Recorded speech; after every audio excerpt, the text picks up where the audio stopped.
दर्शकों, दामाखेड़ा गद्दी नसीब श्री प्रकाश मुनि नाम साहिब जी की अस्वस्थ होने के कारण साधना टीवी के साथ आध्यात्मिक ज्ञान चर्चा में भाग नहीं ले पाए, जिस कारण उनके आदेशानुसार उनके विचारों को उनके द्वारा बताए गए प्रवचनों की सीडी कैसेट के माध्यम से आपके सामने रख रहे हैं तथा उनके आदेशानुसार उनके परम शिष्यों डॉक्टर पारसनाथ जी तथा बांधव गद्दी नसीब महंत श्री हरीशदास जी ने प्रकाश मुनि नाम साहिब जी के विचार साधना टीवी को बताए, वो भी आपके सामने रख रहे हैं।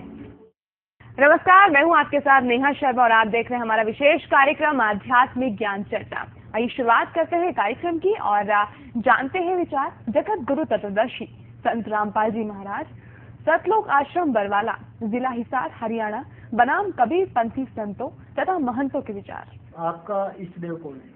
हम सभी कबीर पंथियों का इष्ट है सदगुरु कबीर साहेब ही को ही हम सब इष्ट मानते हैं। तो आपके अनुसार परमात्मा साकार है या निराकार है? देखिए, परमात्मा का स्वरूप जो हम कहते हैं वह तो सदा निराकार ही होता है। पूर्ण गुरु या सतगुरु की पहचान हम कैसे करेंगे?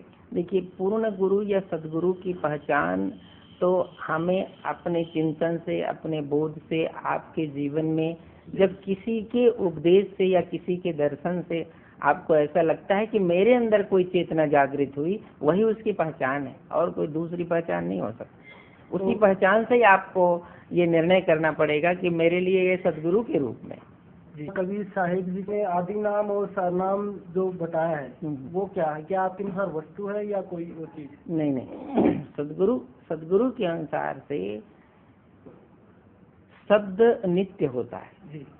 शब्द का नाश नहीं होता जी। और साहिब कहते हैं हम इस संसार में हमारा आना भी शब्द स्वरूप में हुआ, क्योंकि शब्द का नाश नहीं हुआ जी। हम इसीलिए सदगुरु कबीर साहब कहते हैं हम न मरब मरी हैं संसारा, हमको मिला जियावन हारा। जो शब्द शक्ति है वो सदा विद्यमान रहती है और हम शब्द शक्ति में विद्यमान रहते हैं जी। शब्दन विंसे विंसे देही कहें कबीर हम शब्द से नहीं। तो सदगुरु कबीर साहेब शब्द की शक्ति और सत्ता को सर्वोपरि बताए जी। और उसका कभी विनाश नहीं होता। ये सदगुरु ने अपने परिचय के रूप में ये दिया। तो जी, कबीर साहेब सतगुरु है या सतपुरुष है? इसमें कुछ भिन्नता है या नहीं? सदगुरु कबीर साहेब सदगुरु के रूप में इस संसार में, ज्ञानी पुरुष के रूप में इस संसार में आए, इसलिए हम उसे सदगुरु के रूप में मानते हैं। तो इस सृष्टि की रचना के बारे में कुछ बताएंगे हमें? सृष्टि की रचना के विषय में जो साहिब के पंथ में जो ग्रंथ में चर्चा है वो इस तरह से कि सतपुरुष की आज्ञा से निरंजन ने इस तीनों लोक की रचना की, ऐसा चर्चा है। तो सतपुरुष की आज्ञा से निरंजन ने तीनों लोकों की रचना की। तो कबीर जी ने कहा था कि जब धनदास जी से कहा था कि जब तक आपका वंश रहेगा तब तक मैं यानी कबीर जी इस धरती पर नहीं आऊंगा। देखिए, वंश का तात्पर्य होता है सदगुरु का वंश कहाँ विद्यमान होता है। तो क्योंकि सदगुरु तो कोई शादी विवाह या बच्चे या किसी प्रकार संसार के रूप में विद्यमान नहीं रहते। सदगुरु की शब्द जो शक्ति है जिस अंश में विद्यमान रहता है वही उसका वंश होता है। तो सदगुरु कबीर साहब ने कहा वचन माने सो हंस हमारा हंस कौन है? जो वचन को मानता है। तो जब तक वचन की सत्ता एक शिष्य से दूसरे शिष्य में आता है वही उसका अंश होता है। तो ये धर्मदास साहेब को सदगुरु कबीर साहब ने इसी सत्ता का संदेश दिया था। तो कलयुग में किस का नाम लेने से हमें मोक्ष की प्राप्ति हो सकती है? देखिए, यहाँ मुक्ति के अलग अलग मार्ग शास्त्रों में और हमारे जो भारत भूमि में अनेक धर्म चल रहे हैं उनमें अलग अलग विभाग हैं। हमारे सदगुरु कबीर साहब के अनुसार और धर्मदास साहब के पद के अनुसार गुरु ने जो उपदेश दिया उस मार्ग में जिसकी सुरती और नृत्य है उसी मार्ग से वह मुक्ति को प्राप्त करे। तो अब दूसरे के मार्ग से हमें कोई लेना देना नहीं, ना हमारा कोई वो साध्य है। वो तो अपने यहाँ सुरती और नृत्य का जिक्र किया, ये क्या है? ये सुरती तो सबके पास है। एक सेकंड में आपकी सुरती दुनिया से के किसी कोने में चली जाती है। और शब्द है जो सदगुरु के द्वारा बताया गया मार्ग, उसको शब्द कहा जाता है। उस शब्द में यदि आपकी सुरती स्थिर होती है तभी वह सुरती उस शब्द स्वरूप, शब्द के माध्यम से उस स्वरूप में जाता है जहाँ जाए फिर हंस न आए, भव सागर की धारा संतो सो निज देश हमारा। ये इस तरह से सदगुरु ने शब्द के माध्यम से ये गति और मुक्ति का मार्ग बताया। अभी आपने सुने लहर तारा तालाब के गद्दी नसीम कबीर पंथी आचार्य श्री अर्ध नाम साहिब जी के विचार। और आइए अब जानते हैं दामाखेड़ा गद्दी नसीम कबीर पंथी श्री प्रकाश मुनि नाम साहिब जी के परम शिष्य बांधवगढ़ गद्दी नसीम महंत श्री हरीश दास जी द्वारा बताए गए प्रकाश मुनि नाम साहिब जी के विचार। महाराज जी, हमने सुना है खर्चा वाली गद्दी तथा इससे संबंधित लहर तारा बनारस वाली गद्दी भी दामाखेड़ा संबंधित है। कैसे सारी गद्दियाँ यही से ही निकली हैं, सब यही से संबंध है, सब वंशनुमय। आज भी उन्होंने वंश गुरु की परंपरा को मानते हैं, वही नाम को मानते हैं। अभी आपने सुने दामाखेड़ा गद्दी नसीम कबीर पंथी श्री प्रकाश मुनि नाम साहिब जी के परम शिष्य बांधवगढ़ गद्दी नसीम महंत श्री हरीश दास जी द्वारा बताए गए प्रकाश मुनि नाम साहिब जी के विचार। और आइए अब जानते हैं दामाखेड़ा गद्दी नसीम कबीर पंथी श्री प्रकाश मुनि नाम साहिब जी के परम शिष्य डॉक्टर पारसनाथ जी द्वारा बताए गए प्रकाश मुनि नाम साहिब जी के विचार। तो आप जी के जो पूज्य गुरु जी हैं वर्तमान में, जो प्रकाश मुनि नाम साहिब जी, वो अपना इष्ट देव किसे मानते हैं? वो अपना इष्ट देव कबीर साहब को ही अपना मानते हैं। कैसे परमात्मा को साकार मानते हैं या निराकार मानते हैं? परमात्मा तो मतलब निराकार ही है, लेकिन हमारे यहाँ निराकार और साकार का झगड़ा ही नहीं है। गुरु के रूप में परमात्मा को देखा जाता है और उनकी पूजा की जाती है और वो गुरु को ही परमात्मा माना जाता है। आप जी श्री धर्मदास जी की परंपरा में, आपके जो गुरु जी हैं वो श्री धर्मदास जी की परंपरा में कौन से नंबर के गद्दी नसीम हैं? वो हम लोगों के गुरु तो ये 14वें वंश गुरु थे। इनके प्रकाश नाम साहब के पिताजी और पंच श्री गिरधर नाम साहब, तो हम लोगों के वो गुरु थे और उन्हीं के पुत्र ये हैं। अब ये बैठे, ये भी हमारे गुरु है, आराध्य हैं। तो आप इनको अभी गुरु मानते हैं या गुरु भाई मानते हैं? नहीं, प्रकाश नाम साहब को गुरु मानते हैं। अभी आपने सुने दामाखेड़ा गद्दी नसीम कबीर पंथी श्री प्रकाश मुनि नाम साहिब जी के परम शिष्य डॉक्टर पारसनाथ जी द्वारा बताए गए प्रकाश मुनि नाम साहिब जी के विचार। और आइए अब जानते हैं जगत गुरु तत्वदर्शी संत रामपाल जी महाराज सतलोक आश्रम बरवाला जिला हिसार हरियाणा के विचार। दंडवतम गोविंद गुरु बंधु अभिजन सोही, पहले भय प्रणाम तिन नमो जो आगे। अब ये जैसे दामाखेड़ा वाले हैं, इनके सेवक से कोई पूछता है कि आपका गुरुजी कौन है, तो कुछ एज्ड व्यक्ति है, वो कहता है कि मेरे गुरुजी पंत श्री गिरध नाम जी हैं। और पंत श्री गिरध नाम जी श्री प्रकाश मुनि जो वर्तमान में दामाखेड़ा का महंत है, उसका पिताजी भी है, उनके गुरुजी भी है। फिर उनसे पूछा कि ये प्रकाश मुनि जो हैं वर्तमान के महंत जी दामाखेड़ा के, ये आपके गुरुजी हैं या गुरु भाई है? तो बोला भगत बिना ज्ञान कैसे बोला हुआ भाई, कहते ये मेरे गुरुजी हैं। अरीब का गिरध मुनि को क्या था, मेरे गिरध नाम मुनि मेरे गुरुजी है, अरीब का प्रकाश मुनि भी मेरे गुरुजी है। अब गिरध मुनि के शिष्य और पुत्र श्री प्रकाश मुनि, और उसी का गिरध मुनि का कोई और शिष्य, तो दोनों गुरु भाई हो गए, प्रकाश मुनि और वो गिरध मुनि का शिष्य। और फिर वो शिष्य ने कहा कि मेरा यू प्रकाश मुनि भी गुरु है, खा के उसके ज्ञान को, धिक्कार ऐसे ज्ञान को। एक गुरु भाई, एक भाई और दूसरे अपने छोटे बड़े भाई ने कहा यो मेरा बाप भी है, यो भी मेरा बाप है, तो शराब में बोल सके कति बोली बूझ। जब गुरु भाई को और फिर गुरु अपना उसने, वही नाम उसके पास वही आपके पास, और दोनों के पास कख नहीं।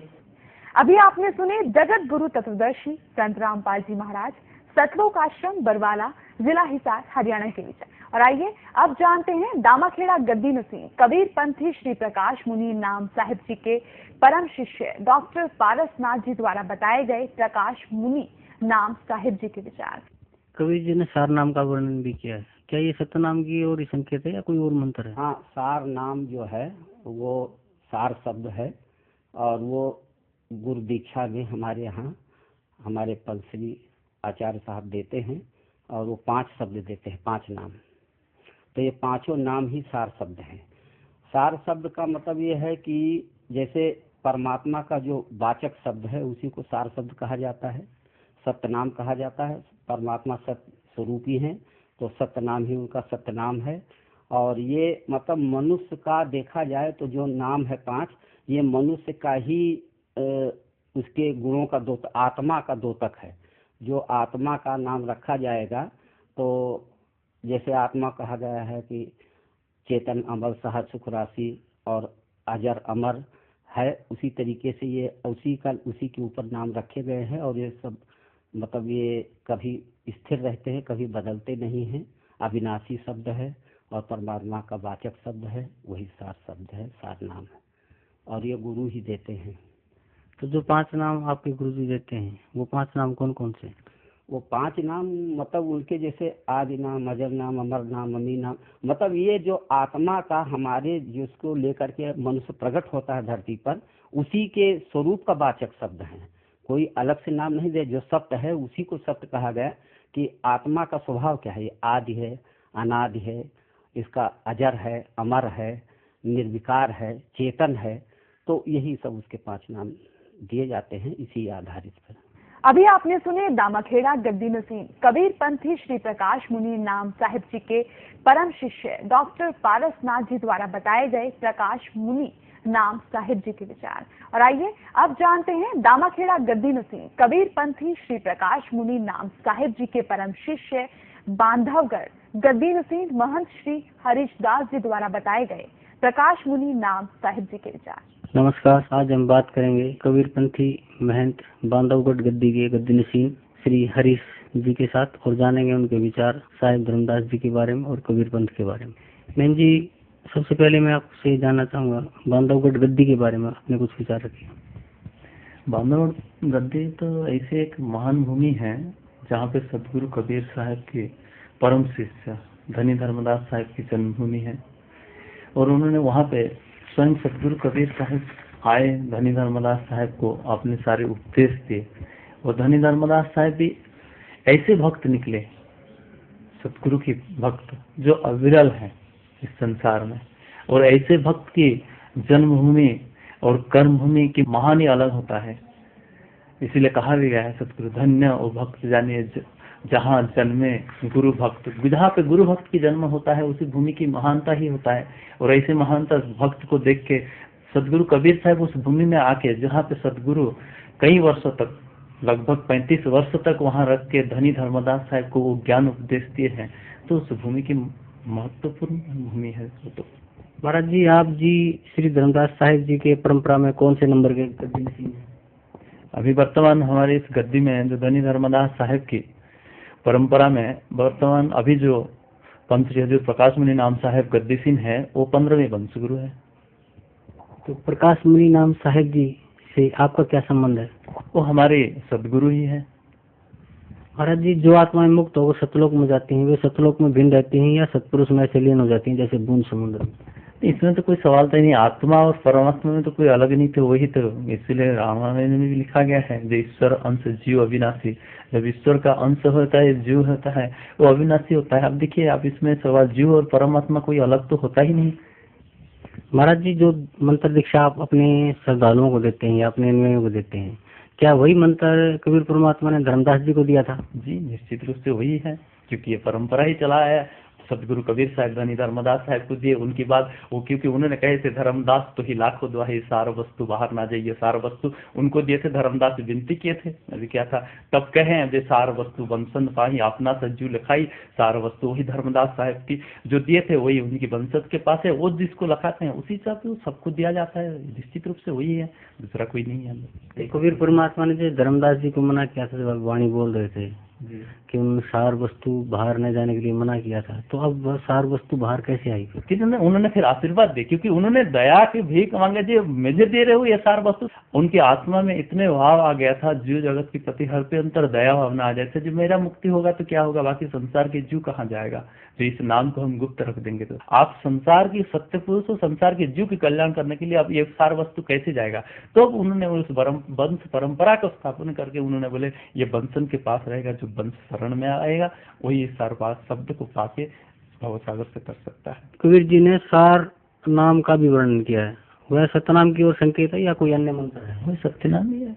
अभी आपने सुने दामखेड़ा गद्दी नसीन कबीर पंथी श्री प्रकाश मुनि नाम साहिब जी के परम शिष्य बांधवगढ़ गद्दी नसीन महंत श्री हरीश दास जी द्वारा बताए गए प्रकाश मुनि नाम साहिब जी के विचार। और आइए अब जानते हैं जगत गुरु तत्वदर्शी संत रामपाल जी महाराज सतलोक आश्रम बरवाला जिला हिसार हरियाणा के विचार। महाराज जी दामाखेड़ा वाले संतों में महंतों का कहना है कि जो सार शब्द कबीर साहब जी ने धर्मदास जी को दिया था, वही सार शब्द हम अपने अनुयायियों को प्रदान करते हैं। और हम यह भी सुनते हैं कि कबीर साहब जी ने धर्मदास जी को यह सार शब्द गुप्त रखने के लिए कहा था। यह कहाँ तक सत्य है?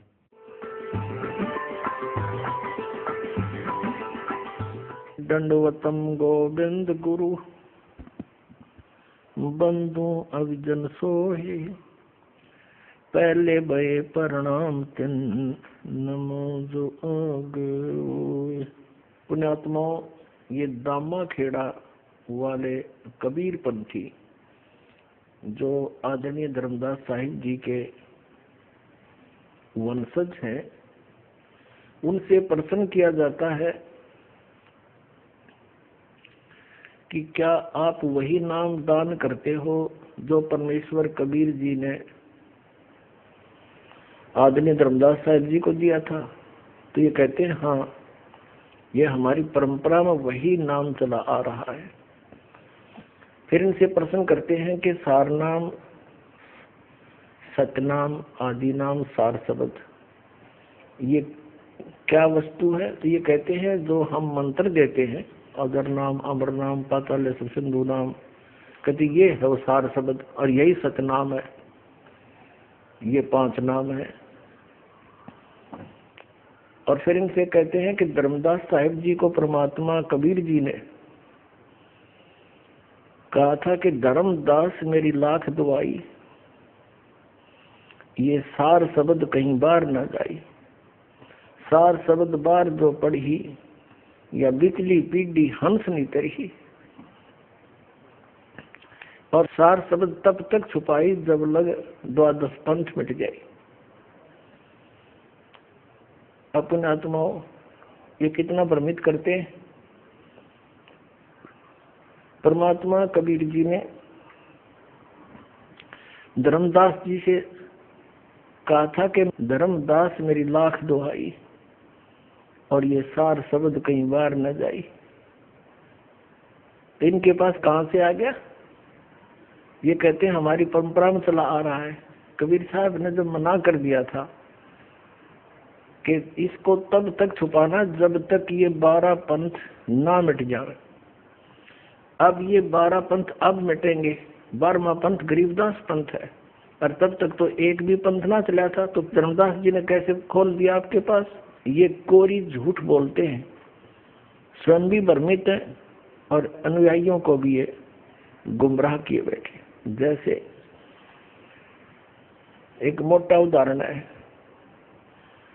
परमेश्वर कबीर जी ने इस सार शब्द को इतना कॉन्फिडेंशियल रखना था कि धर्मदास जी से कहा कि इसको कहीं बताना नहीं। फिर भी परमेश्वर ने सोचा ये कहीं ना कहीं गड़बड़ करना दे और मेरी सारी बात बिगड़ जाए, काल का दाव लग जावे। तो परमेश्वर कबीर जी ने धर्मदास जी के द्वितीय पुत्र पंत श्री चूड़ामणि जी अर्थात श्री मुक्तामणि नाम साहिब जी को स्वयं दीक्षा दी और स्वयं ही आगे दीक्षा देने का अधिकारी गुरु पद पर विराजमान किया। धर्मदास जी पर विश्वास नहीं किया उन्होंने कि कहीं ये मोहवश मेरे इस अनमोल मिशन को फेल ना कर दे।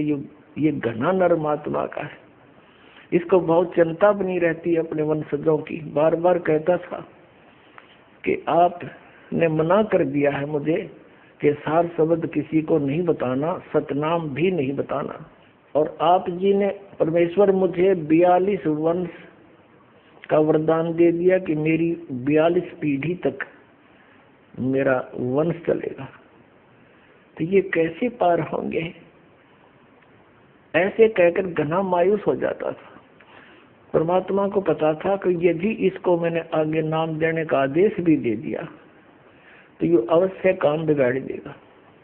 तो कबीर परमेश्वर जी ने उसको आगे ना तो नाम देने का अधिकार दिया किसी अपने भी वंशजों को, और अपने ही सामने कबीर जी ने और बहुत दूर ले जाकर जगन्नाथपुरी में, जहाँ बैठकर परमात्मा ने बहुत वर्ष पहले कबीर जी ने समंदर को रोका था, और धर्मदास जी को ये बहाना बनाकर लेकर गए कि चलो तुम्हें वो स्थान दिखाते हैं जहाँ बैठकर मैंने समंदर रोका था।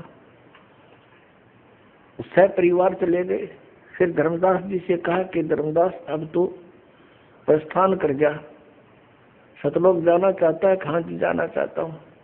कहते हैं जीवित ही समाधि दे दी इसको, जीवित समाधि ले ली, दोबारा उपदेश दिया, परवाना दिया, इस कारण से कि ये डगमग आदमी है, अरे सार शब्द न कि तक खोल देगा। लिखवा दिया उससे, लिख दिया उसने पूरा इस कबीर सागर परमात्मा की वाणी में। ये प्रमाण है उन्हीं के सदग्रंथों में लिखा है। दामा खेड़ा वालों की एक पुस्तक है आशीर्वाद, उस पुस्तक में ये प्रमाण है। और ये स्वयं भी बताते हैं, खुद कहते रहते हैं कि ऐसे ऐसे धर्मदास जी ने जीवित समाधि ली थी और कबीर साहब साथ जा करके उनको समाधि दिलाई थी जगन्नाथपुरी में। इसे सौसिद्ध है कि कबीर परमेश्वर जी ने इस सार शब्द को और सतनाम को कितना कॉन्फिडेंशियल रखा। और ये कहते हैं हमारे पास वही नाम है, खा के इनके पास झूठ बोलते हैं, स्वयं भी भ्रमित है और अन्य अनुयायियों को भी ये मूर्ख बना रहे हैं। महाराज जी, आप जी का इष्ट देव कौन है?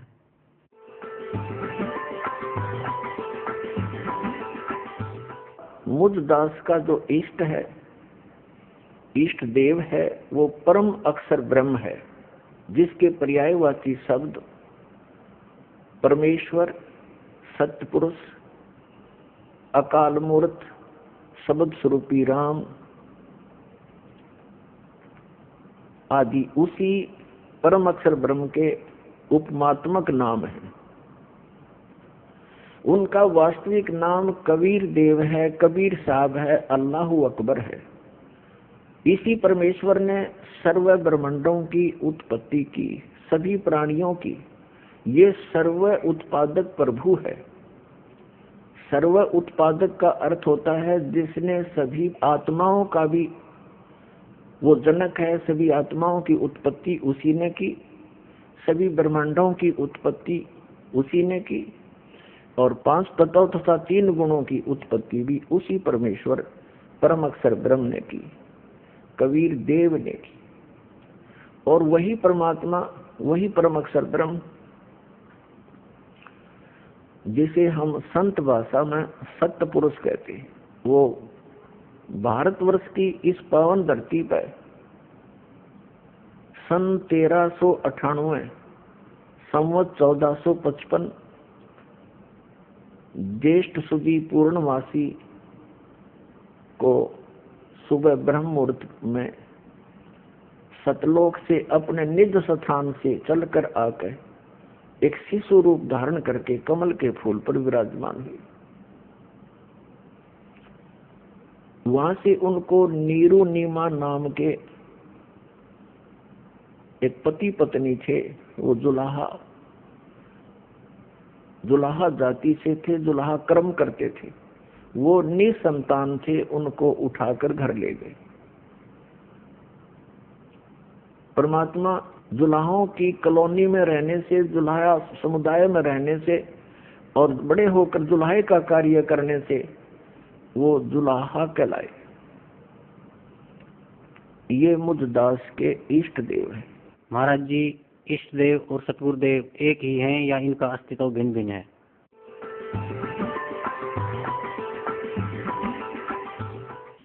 इष्ट देव पूज्य परमात्मा होते हैं और गुरुदेव उस परमेश्वर इष्ट का एक प्रतिनिधि होता है जो उस परमात्मा से मिलाने की विधि बताता है।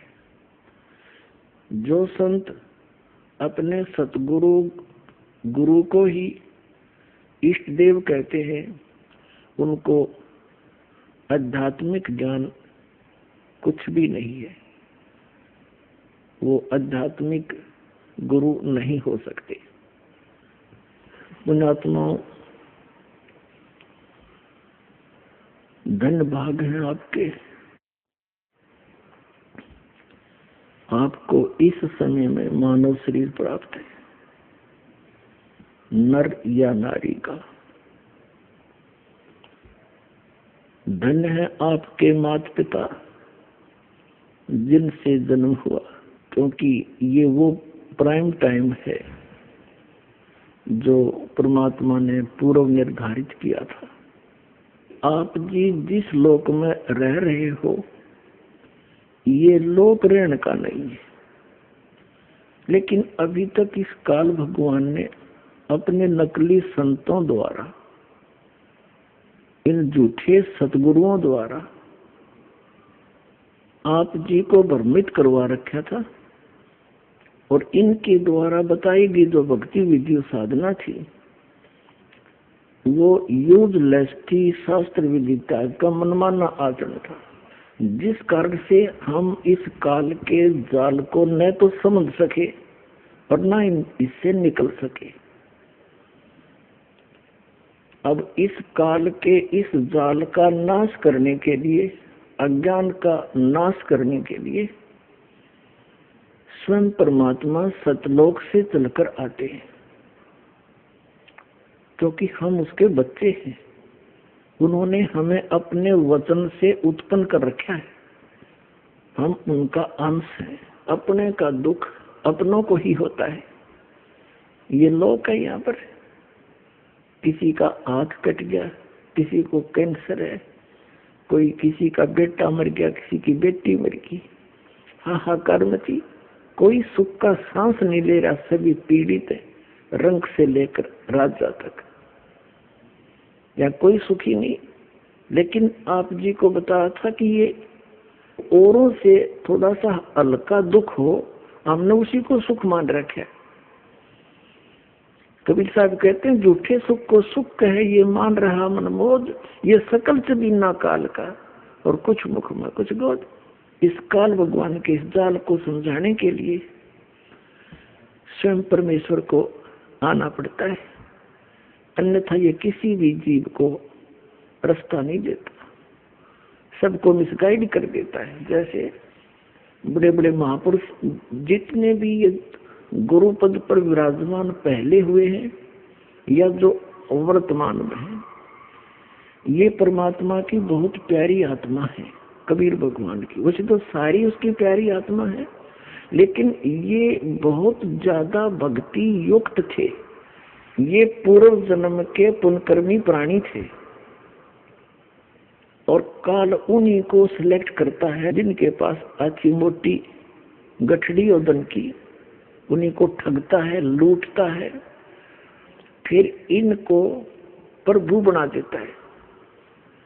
ये फिर साहेब कहने से प्रसन्न होते हैं। जैसे जितने भी ये कबीर पंथ में संत हैं, महंत हैं, इनको साहेब कह दे तो ये फूल जा, और साहेब ना कहे तो ये मुंह से डाले। साहेब माने भगवान है, ये जीव भगवान बन बैठा। और 1 मिनट में मृत्यु हो जाए, फिर गधा बने अंडा वो भगवान, वो साहब है। पीछा छुटवाना चाहिए था, वो बकवास घर कर दी अंदर। तो ये अच्छी आत्मा है, इनके पूर्व जन्म के संस्कार अच्छे हैं। ऐसी पुण्यात्माएं जो किसी भी क्षेत्र में इनकी रुचि हो जाए, उसी में ये बहुत अग्रसर हो जाते हैं। यदि यही संत इस राजनीति के अंदर चले जाते तो वहां भी इनकी ये दशा होती, प्रधानमंत्री पता नहीं कितने कहां तक पहुंच जाते। और ये इन दूसरे काम लाग गए, भक्तों का, मनुष्य का जीवन नाश करने का ठेका ले लिया इन्होंने। तो ये पुण्यकर्मी प्राणी हैं और इनके पूर्व जन्म के संस्कार बहुत अच्छे हैं, जिस कारण से ये इतने पाप करते हैं सारा दिन और फिर भी ये ठीक दिखे। इनके पूर्व जन्म की बैटरी चार्ज है, और जब यह बैटरी डाउन होगी, क्योंकि चार्जर आगे है नहीं, चार्जर का अर्थ है सच भक्ति शास्त्र अनुकूल साधना, वो कंप्लीट कोर्स पूरे संत से प्राप्त करके साधना भक्ति करे, तो उसका फिर से बैटरी चार्ज हो जाती है, अर्थात उसके वो पुण्य स्टार्ट हो जाते हैं संग्रह होने। वो इनके पास है नहीं, और जिसका दुष्परिणाम इनको फिर अंत में भोगना पड़ता है। और आप भी बाहर लाद ले जाते हैं जनता को मिसगाइड करने का, परमात्मा के बच्चों को दिशाहीन करके, उनके अनमोल मनुष्य जीवन को नाश करके, और फिर स्वयं ये प्रेत योनि में जाते हैं या कि गधे की योनि भोग रहे होते हैं। ये नकली साहब, ये महंत संत और ये जितने आचार्य और शंकराचार्य और मंडलेश्वर है। दास का कहने का तात्पर्य है कि इन संतों ने भी सोचना चाहिए, इन्होंने समझना चाहिए। दास क्या कह रहा है, कोई आपका दुश्मन नहीं, आपके हित की बातें कह रहे हैं, प्रमाण दिखा रहा हूं। आप भी उस परमात्मा के बच्चे हो, और जिनको आप गुमराह किए बैठे वो भी परमात्मा के बच्चे हैं। आप दोनों दोषी हो रहे हो मिसगाइड करके उस भगवान के बच्चों को। अगर ये बीच में ये संत महंत ना होते तो पूरा विश्व आ जाता है इस मार्ग को समझकर। जैसे जो ये राधा स्वामी धन धन सतगुरु सच्चा सौदाले और ये जय गुरुदेव और निरंकारी, ये जितने भी, और ये अन्य जितने सतपाल जी महाराज और ये बाल योगेश्वर कहें जिसने प्रेम जी महाराज, ये संत तो है नहीं, क्योंकि संत वही जो आध्यात्मिक ज्ञान से परिचित हो, बाकी उस नाम संत रखे वो अलग बात है। अब इनके जो फंस गए वो क्या करते, जैसे मधुपरमहंस और ये जितने भी कबीरपंथी संत महंत, अब जैसे दास इनकी जो अनुभूति है, इन्होंने जो सारे जीवन में जो कुछ भी जाना समझा अनुभव किया वो लिख रखा है।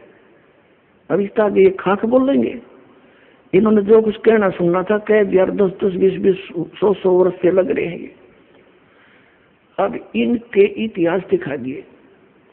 अब अपने गुरुजी के बारे में जो कुछ भी कोई उस पंथ से संबंधित इस दास के वचन सुनता है तो उनका समाधान वो किससे कराता है? अपने गुरुजी से। अब गुरुजी कैसे स्वीकार करे कि भाई मैंने यू सच्चा है, मैं झूठा हूं? क्यों? उसके आगे उसके सामने अहम अट जाएगा, ईगो है उसके अंदर, और यह ईगो इस जीव की सबसे बड़ी दुश्मन है। कबीर साहब कहते हैं राज तजना सहज है और सहज क्रिया का ने मान बढ़ाई ईर्षा दुर्लभ तजनाइए। अरे इनके तजे बिना भगवान नहीं मिले। अब ये फिर अपने ही गुरुओं से पूछते हैं तो गुरु जी कह देते नहीं, उसको क्या पता। और फिर यहाँ तक बताते हैं इस जम्मू वाले ने तो अपने उसमें इसका जी जागरण पर आता है प्रोग्राम, उसके नीचे बताते हैं ये लिखवा दिया कि मन ने कोई आत्मिक ज्ञान चर्चा नहीं करी। अरे ये बोलने लग गया, जो चौड़े में झूठ बोल रहा है। स्वामी जी, हमारे शरीर में कुछ कमलों का विवरण आता है, ये कहाँ कहाँ है? सबसे पहले मूलाधार चक्र पर 4 चतुर्दल कमल हैं, जहाँ गणेश जी का वास है, सिद्धिदायक है, वहीं से पूरे कार्य संचालित होते हैं। जो भी शक्तियाँ गुदान से ही प्रारंभ होती हैं।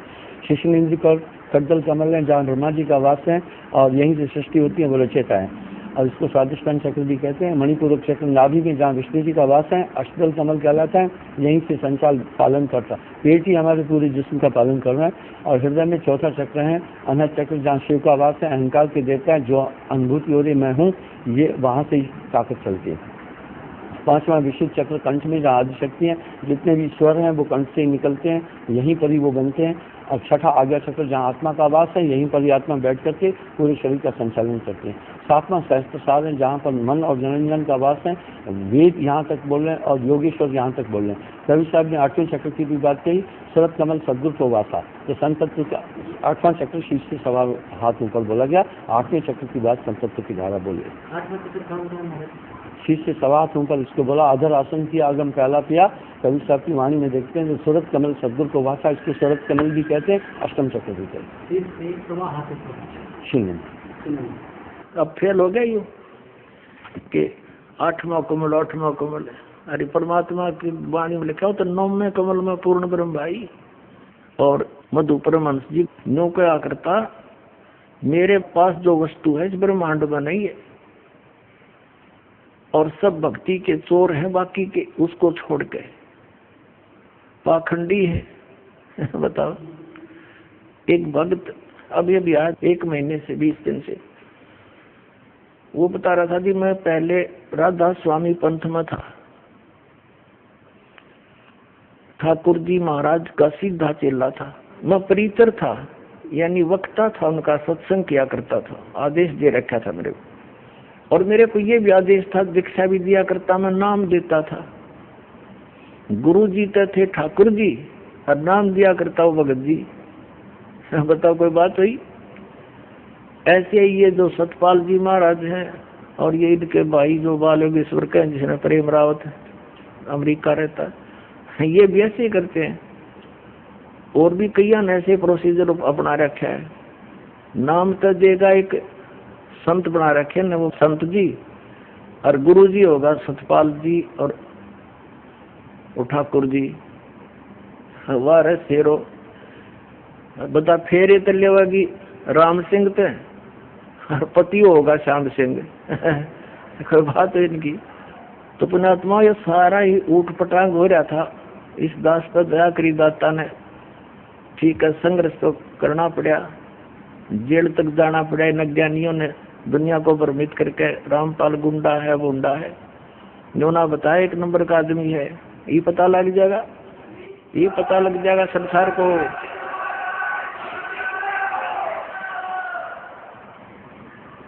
तो इनका वो बता रहा था कि जी मैं वहां से छक लिया,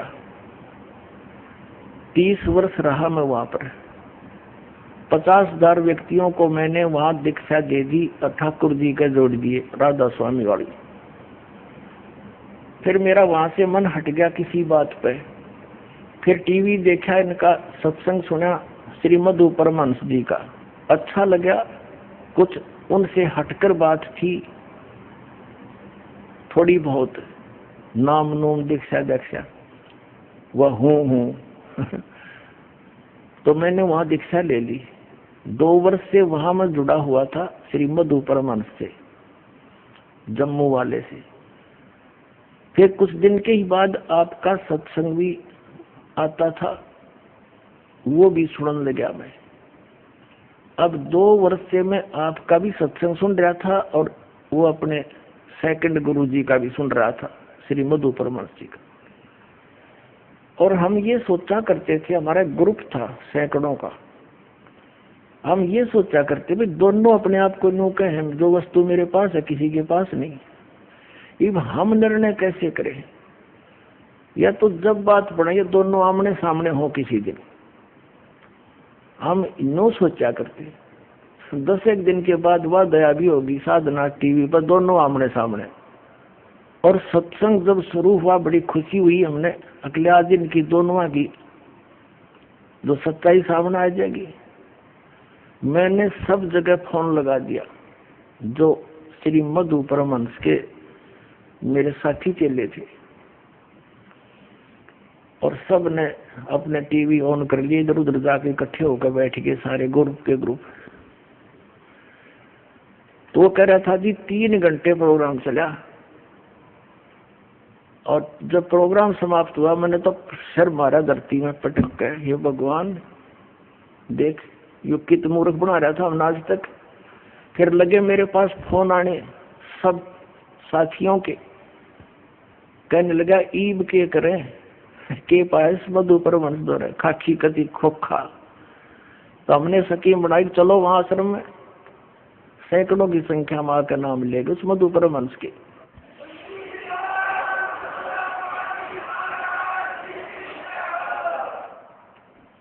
अब वो क्या कहता है कि मैंने आध्यात्मिक ज्ञान चर्चा करी है को नहीं, टीवी पर अब सत्संग आता है इसका जी जागरण पे, उस पर एक नीचे हेडिंग लिखने लग रहा है, देख ये कौन है शैतानी ताकत जो इस ब्रह्मांड पर राज करती है? मन। साहिब वाणी में कह रहे हैं मन ही आहे काल कराला, जीव नचाए करे बेहाला, जीव के संग मन काल रहाई, अज्ञानी नर जानत नहीं। इसका मतलब है कि हम सब के अंदर यथार्थ में एक ऐसी ताकत काम कर रही है जिसका पूरा हुक्म आत्मदेव को मान। देख ये संत है, यानी आर को स्वीकार ना करके बकवादों में बढ़ गए। जैसे दो सही पहलवान हो और दोनों कुश्ती करते हैं और एक तो हारे जीतेगा, एक ने दूसरे को हरा दिया, तो दोनों गले से मिलते हैं और हाथ मिलाते हैं और खुश होकर अपनी हार स्वीकार करता कि मार गया, ये जीत गया भाई, सरेआम कहते हैं। वो है महान आत्मा, ये महान आत्मा है। सरेआम झूठ बोला न कहते आत्मी ज्ञान दर्ता हम नौकरी है को नहीं, अरे सामने बोलने लग रहा। अब आप थोड़ा सृष्टि की रचना पर प्रकाश डालें और हमें बताएं इसके बारे में। सृष्टि की रचना के विषय में कबीर साहब का कहना है, शब्द धरती शब्द आकाश, नानक देव जी भी कह रहे शब्द शब्द भया प्रकाश, सकल सृष्टि शब्द के पास है, नानक शब्द घटा घटा से। कबीर साहब ने जब इस सृजन का वृतांत अनुवाद सागर वाणी के अंदर दिया था, उन्होंने किसी मटेरियल को कहीं से लिया नहीं था और शब्द ही के द्वारा अपनी इच्छा शक्ति के द्वारा पूरे ब्रह्मांड की रचना की। इसको विस्तार से देखना हमारी वेबसाइट पर हमने सृजन के विषय में डिटेल दी हुई है, ये 2 शब्द में नहीं दी जा सकती। अब आध्यात्मिक ज्ञान चर्चा क्या चीज है? परमात्मा के बारे में आप कहीं बैठकर किसी से चर्चा कर लो, आध्यात्मिक ज्ञान चर्चा है। टीवी वालों ने उससे पूछ लिए, 2 प्रश्न पूछने थे, उनका उसने जवाब दे दिया। इधर से हमारे पूछ लिए, हमने जवाब दे दिया, दोनों चला दिए। और आध्यात्मिक ज्ञान चर्चा कौन सी हो भाई? अब इसका सिर घूम गया, अब इन्हें ठिकाना नहीं रहेगा इस पृथ्वी पर। देख लेना, या तो इन्होंने स्वीकार करना पड़ेगा और कहना पड़ेगा अपने चेलों को।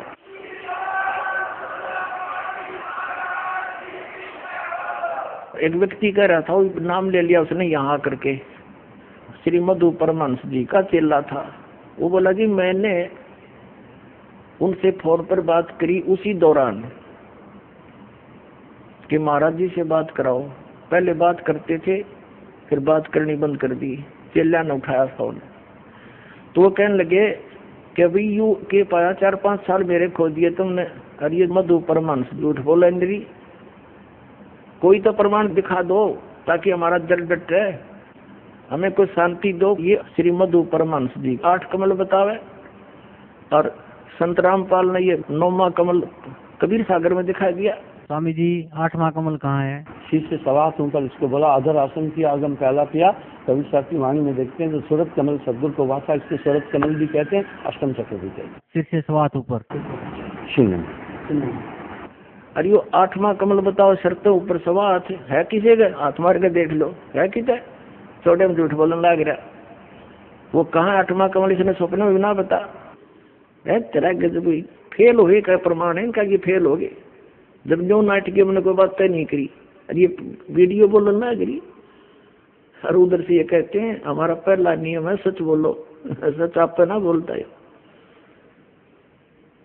अब जैसे राधा स्वामी वालों की दास नवा सारी इतिहास दिखा दी और परमात्मा जिन महापुरुषों ने भगवान पाया उससे मेल करा दिया, वो फेल कर दिए। ये कबीरपंथी सारे फेल कर दिए। और जितने भी आचार्य शंकराचार्य थे इनके पास कख ज्ञान नहीं था, इनका इतिहास दिखा दिया जनता को। ये सारे फेल हो लिए, इनके पास जवाब नहीं है, तो जनता आज कोई पागल नहीं है। और ये जो नकली संत महंत कबीर पंथी या दूसरे हैं, ये ना होते, जैसे जो श्रद्धालु इन संता के नहीं फंसे हैं और एक कॉमनली जैसे कोई मंदिर मस्जिद में जा रहे हैं, मंदिर में जाते हैं, आप पे पूजा करते हैं, व्रत करते हैं, या सालासर वैष्णो देवी जाते हैं, उन्होंने जब ये ज्ञान देखा सुना और प्रमाण देखे पुराणों में, तो तुरंत आगे वो फटाफट आने लगी हुई। तो बात सच्ची है, जिन पुराणों को हम रोज पढ़ते थे और जिनको सत्य मानते हैं, उनमें क्या लिखा रही है, धर्मगुरु क्या बकवाद कर रहे हैं, इन्हें बैठा दिया हमारा। तो वो सीधे आगे, और दूसरे अभी अटके बैठे हैं, क्योंकि वो किससे पूछे, अपने गुरुजी से। गुरुजी तक जिसकी नहीं पहुंचे तो अपने उस आसपास के भगत भाइयों से। तो भगत भाई वो बांग पी रहे हैं जो उनके गुरुजी ने प्यार रखी है, तो वो इसलिए अभी वो ज्यादा बाधा बन रही है। कुछ दिन और लगेगा, इनकी जड़ नीचे कति करें की तरह काट के दर दूंगा और फिर आप पा जाएंगे बाज गए। अब जैसे कोई बड़ा पेड़ हो ना और वो टूट के भी गिर गया जड़ समेत, तो महीने 20 दिन तो उसमें फिर भी हरे पत्ते रह जाया करें, वो लिया कंडे में, तो ये सारे से कर दिए, थोड़े दिन में सारे सूख जाएंगे और भगतात्मा जान जाएंगे। खकता इनके पास इतना अनमोल जीवन नाश कर दिया, 3-3, 4-4 पीढ़ी डबो इन राधा स्वामी वालों ने, इन कबीर पंथियों ने। तो पुण्यात्माओं, सत्संग किसे कहते हैं? सत्संग वो है जिसमें केवल सत्य बताई जा, झूठ का समावेश ना हो। और इनके पास सारी झूठ, सतनाम की चीज भी इनके पास कोई नहीं, तो वो सत्संग नहीं है।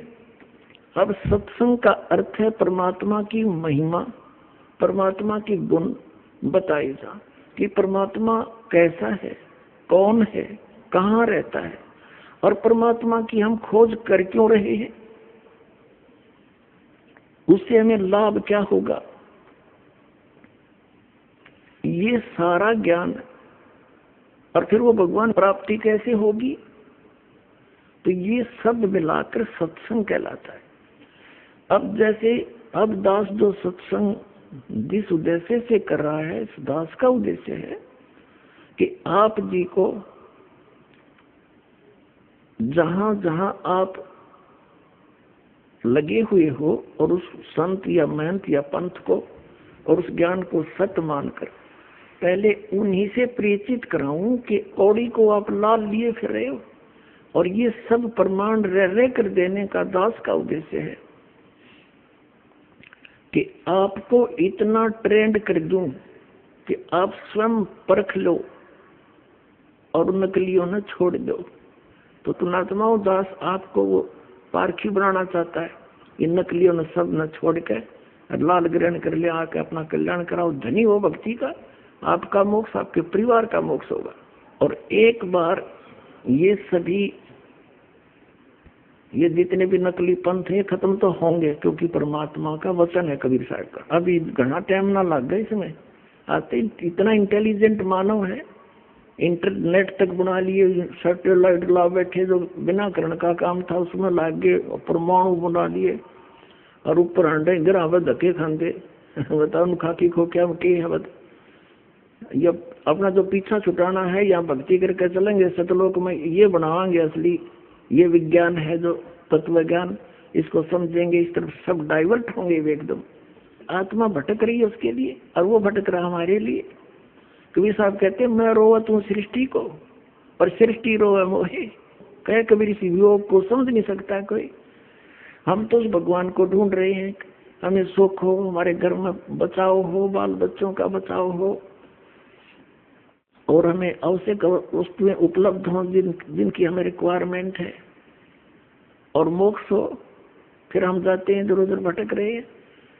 तो जिनके पास कख नहीं वहां हम सेट होकर बैठ गए, और दास इतने दिन तक शोर मचा रहा है, तुम गलत जा रहे हो, तुम्हारा जीवन नाश हो रहा है, मुझे न कहो तो निंदा करता है, तुमने निंदा की परिभाषा का ना पता। फिर तो यह निंदा है साची कहने की, तो यह निंदा तो दास पर छूटे को नहीं, पर यह निंदा नहीं है, एक महापरोपकार है। जब मैं कैसे चुप रह सकता हूँ, मुझे पता लग गया तुम्हारा जीवन नाश हो रहा है, मनुष्य जीवन को बालकों का खेल है मिलना। अब क्या बताते हैं परमात्मा कि काल ने कहा था कि चौथे युग में जीव आप कितने ले जाना, कल युग में 3 युगों में जीव थोड़े ले जाना। तब धर्मदास जी से बात हुई थी। धर्मदास जी ने कहा था भगवान मेरे तो काल का दूत पैदा हो गया नारायण दास, ये आपने क्लियर कर दिया, तो मेरा तो काल का वंश तल पड़ा। ये परमात्मा अब मैं तो मर गया, कति कलेजा पकड़ के बैठ जाता, क्यों वैसे था नरमात्मा का था, अब क्या होगा मेरा। तो भगवान ने कहा था कबीर जी ने, चला ना करे, तेरा 42 पीढ़ी तक वंश चलेगा। मैं बोला जी इस काल का वंश चलेगा, ये तो ना चल रहा था अच्छा भगवान ने, इस नारायण दास का तो ना चला तो अच्छा, बताइए तो काल का दूत है ये। तो परमात्मा ने कहा ये नहीं, तेरे को एक और अच्छी आत्मा में अपने कोटे तो दूंगा। अब 86 साल की उम्र लिख रखी है उनके इतिहास में।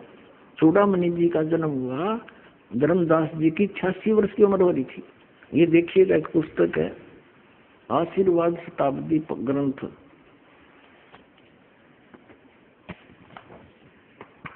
ये देखो सतनाम कितना बड़ा लिख रखा है, कितने अच्छे ढंग से। ये कख नहीं पता है सतनाम का, ये दामा खेड़ा वालों का है। ये देखिए,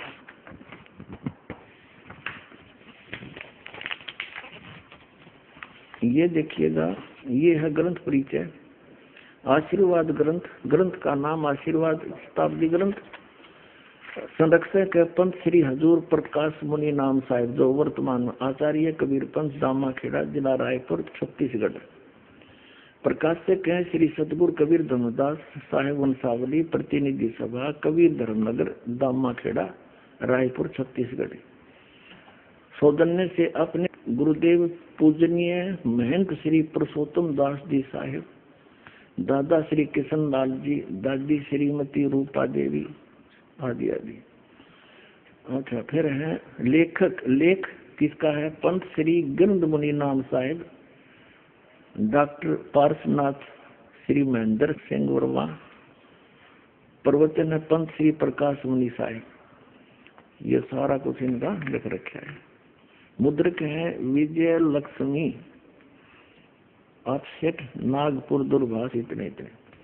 और ये है वर्तमान में दामा खेड़ा के अंदर प्रकाश मुनि नाम के कबीर धर्मनगर दामा खेड़ा शताब्दी वर्ष पर शुभकामनाएं।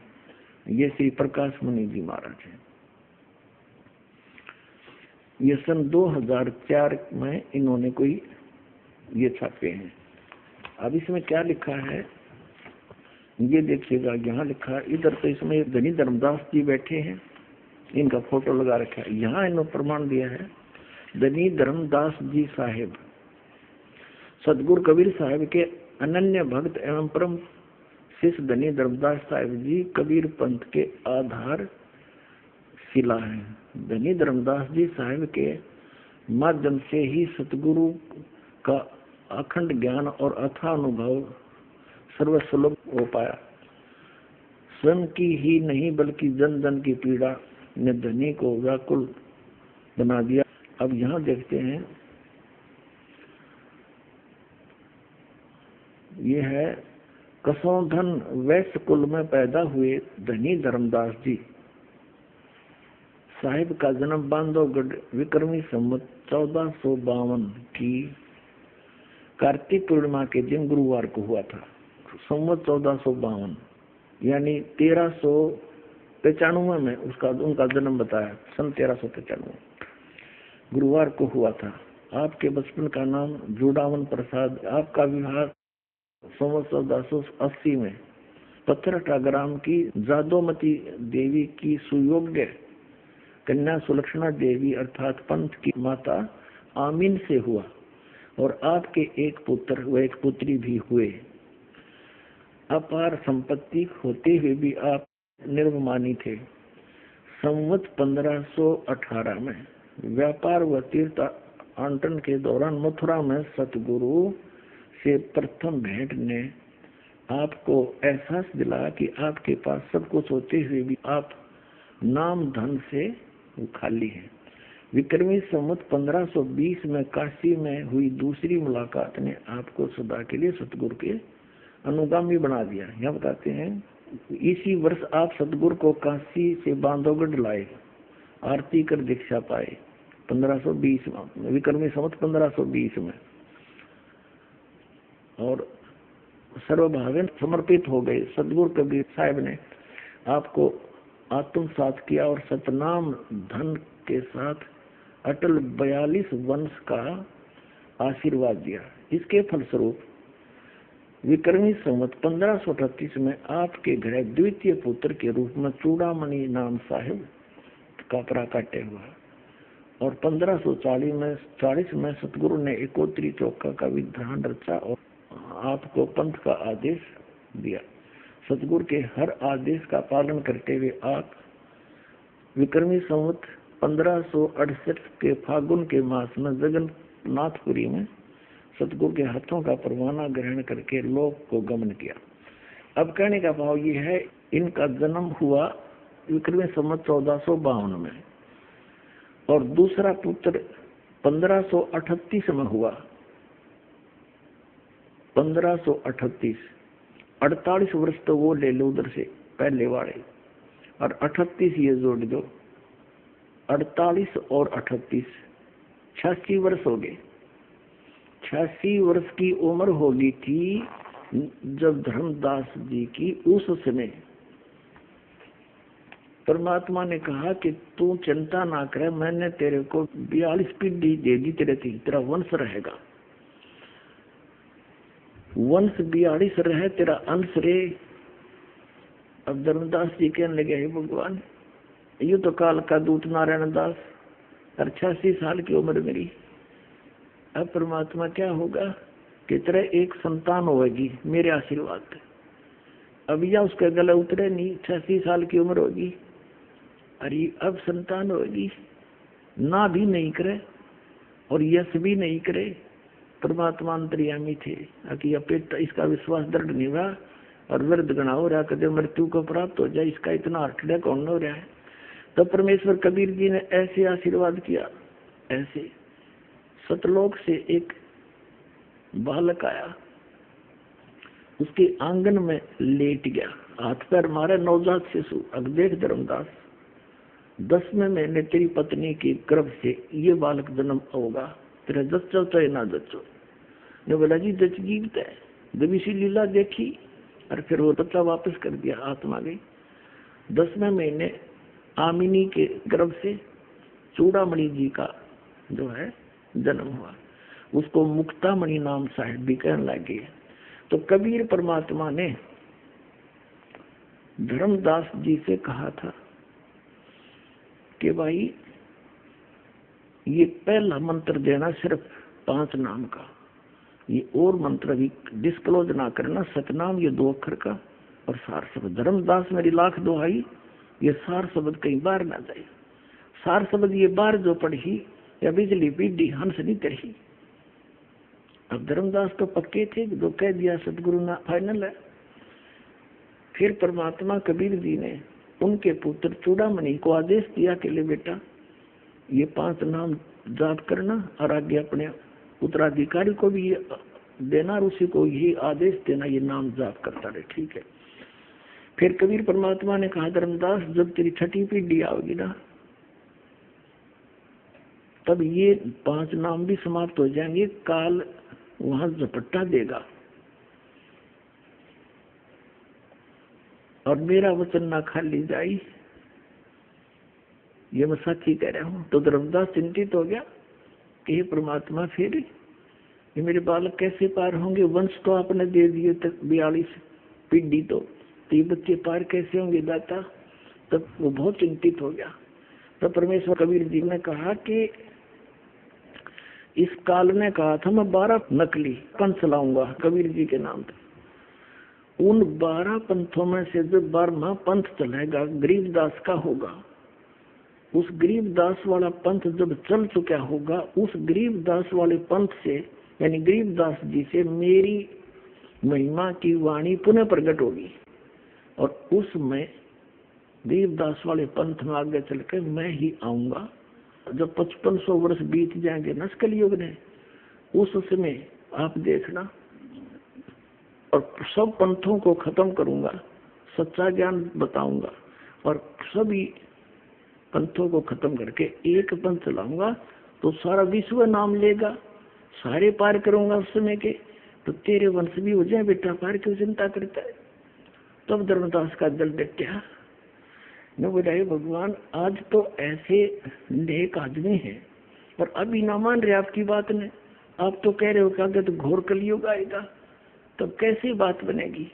तो परमात्मा ने कहा यह चिंता छोड़ दे, ये मेरा काम है और जो मैं आज बोल रहा हूँ ना यह बात है, ये उसमें सच्ची होगी कि पूरा संसार मेरी शरण में होगा, मेरा ही ज्ञान पूरे विश्व में रह जाएगा, सारे बच्चे मुझे पहचानेंगे और मोक्ष प्राप्त करेंगे, जो नाम ले लेंगे सतनाम। और मेरा वचन जब सच्चा होगा, जब कलयुग 5500 वर्ष बीत जाएगा, तब तक तो ये मेरा आधार दिखाई देगा। जब कबीर परमात्मा ने धर्मदास जी से कहा था कि धर्मदास मैं जिस समय कलयुग का 5500 वर्ष बीत जाएगा कलयुग, तब मैं आऊंगा और सब पंथों को मिटा के एक पंथ चलाऊंगा। जब परमात्मा और काल की वार्ता हुई थी उस समय परमात्मा से काल ने क्या कहा था कि 12 पंथ तेरे नाम तो चलाऊंगा, अरे इन 12 पंथा में जो नाम लेगा वो मेरे मुख में आन समोई। काल ने कहा था कबीर परमेश्वर को, और 12 पंथ करो मैं साजा, नाम तुम्हारा ले करूं आवाजा, 12 पंथ नाम जो ले ही मेरे मुख में आन समोई। और जाओ जोग जीत संसारा, जीव न माने कहा तुम्हारा, जीव तुम्हारा कहा न माने, हमरी ओढ़ हो बाद बखाने। तब परमात्मा ने कहा था डट जा, आन दे टाइम, तब मैं क्या करूंगा तेरे संग में, क्या बताया है। उसके लिए देखिएगा कबीर सागर। कबीर सागर संपूर्ण 11 भाग खेमराज श्री कृष्णदास प्रकाशन मुंबई के द्वारा प्रकाशित है। ये संपूर्ण 11 भाग कबीर सागर, ये उन्हीं का है, कबीर पंथियों का छापा हुआ। कबीर पंथी भारत पथिक स्वामी युगलानंद बिहारी द्वारा परिष्कृत, और ये मुद्रक है प्रकाशक। कबीर सागर के अंदर बोध सागर और ये सबसम वेद बोध है। इसमें इसके 121 पृष्ठ पे यहाँ लिखा है सतयुग त्रेता द्वापर माही, तीनों युग जीव थोड़े जाही। युग निरंजन ने परमात्मा से वचन लिए थे। चौथा युग जब कलयुग आई, तब तो शरण जीव बहु जाई, ऐसा वचन हर बोल दीजिए, तब तुम संसार गौन ही कीजिए। अब परमात्मा ने कहा था अरे काल पर पंथ पसारा, तीनों युग जीवन दुख डारा, बिनती तोरी लीन में मानी, मोह को ठगे काल अभिमानी। चौथा युग जब कलयुग आई, तब हम अपनो वंश पठाई, काल फंद छूटे नर लोई, सकल सृष्टि परवानी खोई। घर घर देखो बोध विचारा, सत नाम सब ठोर उचारा। फिर के 5505, तब ये वचन होगा सच्चा, कलयुग बीत जावे जब एता, तो सब जीव परम पुरुष पद चेता। इसका क्या अर्थ है कि जब 5505 वर्ष बीत जाएंगे कलयुग के, तब मैं अपना अंश भेजूंगा। अब परमात्मा अपने आप को छुपा के करे और कहते हैं फिर पूरा विश्व परमात्मा के उस परम पद से परिचित होगा, सतनाम का सब जगह उतारण होगा। देखिए चौथा युग जब कलयुग आई, तब हम अपना अंश पठाएं, अपना अंश भेजेंगे, और काल पंथ छोटे नर लोई, सकल सृष्टि परवानी कोई, पूरी सृष्टि नाम लेगी। और घर घर देखो बोध विचारा, घर घर परमात्मा की महिमा का विचार होगा, ज्ञान का।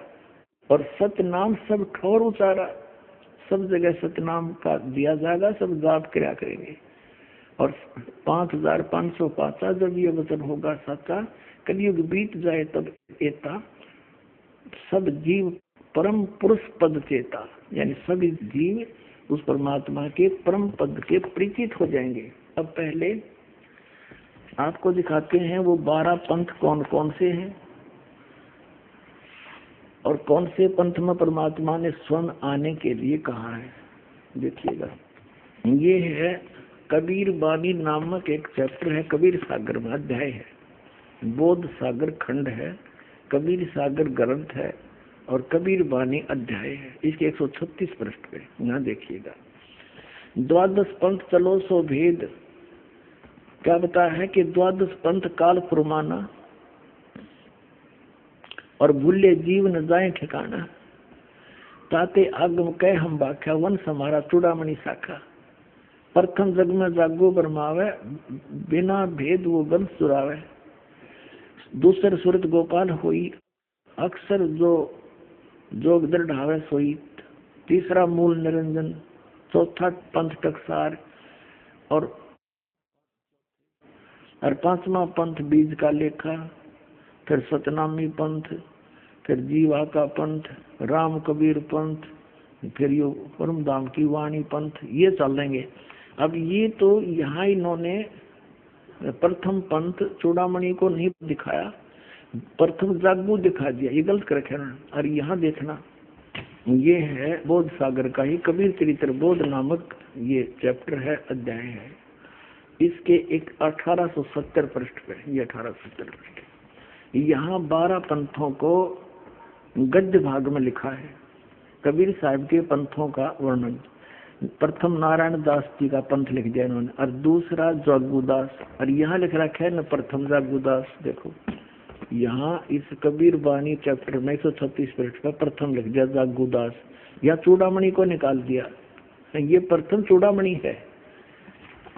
ये अब हम आगे 1870 पृष्ठ पर कबीर चरित्र बोध में प्रथम नारायण दास जी का पंथ, फिर जागूदास पंथ, तीसरा सूरत गोपाल, मूल निरंजन का पंथ, टकसारी पंथ, भगवान दास पंथ, सतनामी पंथ, कमाली पंथ, यू कमाल का पंथ है, कमाल वाला, कमाली का नहीं, कमाल का, राम कबीर पंथ, प्रेम धाम की वाणी पंथ, और 11वां जीवा पंथ, और 12वां है गरीबदास पंथ।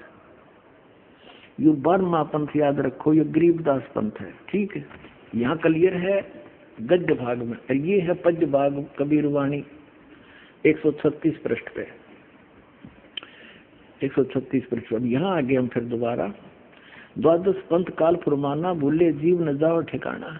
इन 12 पंथों में काल का आदेश चलेगा, नाम चलेगा, ज्ञान चलेगा, अर्थात आगम कह हम व्याख्या। इसलिए भविष्य का बताऊंगा आपको।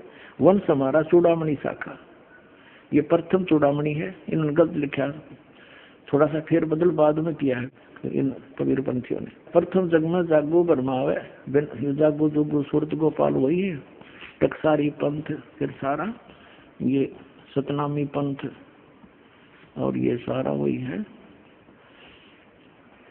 परमधाम की वाणी पंथ। और यहाँ आगे हम ये 10वां वध है परमधाम की वाणी। अब ये 11वां है वास्तव में, अब ये है 12वां। कहते संवत 1775 हुई, तादिन प्रेम प्रगटे जग सोई। संवत 1774 में गरीबदास जी का जन्म हुआ था, संवत 1774 वैशाख में। यहाँ गलती से 75 लिखा गया है, संवत 1775 हुई, ये 74 हुई होना चाहिए।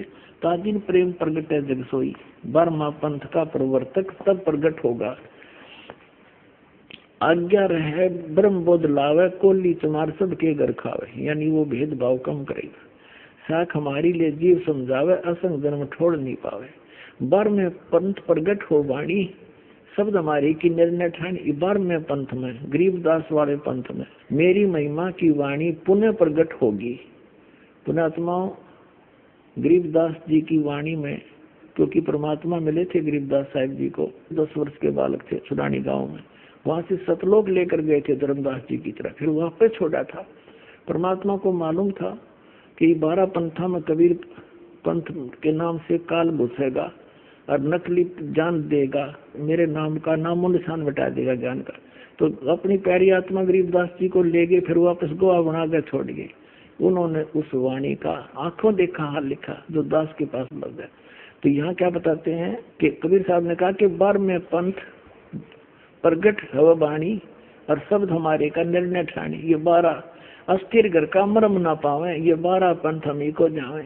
यानी मेरी वाणी को 12वें पंथ प्रगट हो वाणी और शब्द हमारे का निर्णय ठानी। हमारे ज्ञान को वो कोशिश करेंगे समझने की, पर अस्थिर घर का मरम ना पावे, ये 12 पंथ हमी को जावे। गरीबदास वाले पंथ में भी कहते हैं मेरी महिमा की वाणी प्रकट होगी, लेकिन गरीबदास वाले इस ज्ञान को समझ नहीं सकेंगे, क्योंकि गुरु बिन काहुन पाया ज्ञाना, जो थोथा भूसड़े मूड किसाना। गुरु बिन वेद पढ़े जो प्राणी, समझे न सार रहे अज्ञानी। तो सतगुरु आवे दया करी, तो दया करी परमात्मा ने कर इस दास को। देखियो आगे देखो इसका निचोड़ कहाँ होता है। कहते बर में पंथ प्रगट हो वाणी, शब्द हमारे का निर्णय ठानी। पुनः वाणी प्रगट होगी मेरी गरीबदास द्वारा, और अस्थिर घर कामरब नहीं पावे, सथाई लोग सतलोक नहीं जा सकते। ये 12 पंथ कबीर कबीर करेंगे, और मेरी महिमा मेरे ज्ञान को मेरी वाणी को पढ़ पढ़ कर पंथ चलाएंगे, लेकिन अस्थिर घर सतलोक नहीं जा सकते। बर में पंथ फिर हम ही चल आवे, गरीबदास वाले पंथ में हम आगे चल के आवेंगे, और सब पंथ मिटा के एक ही पंथ चलावे। पुणात्माओं परमात्मा ने दास भेज दिया, सारा वो जो का तू देख ऐसा मान।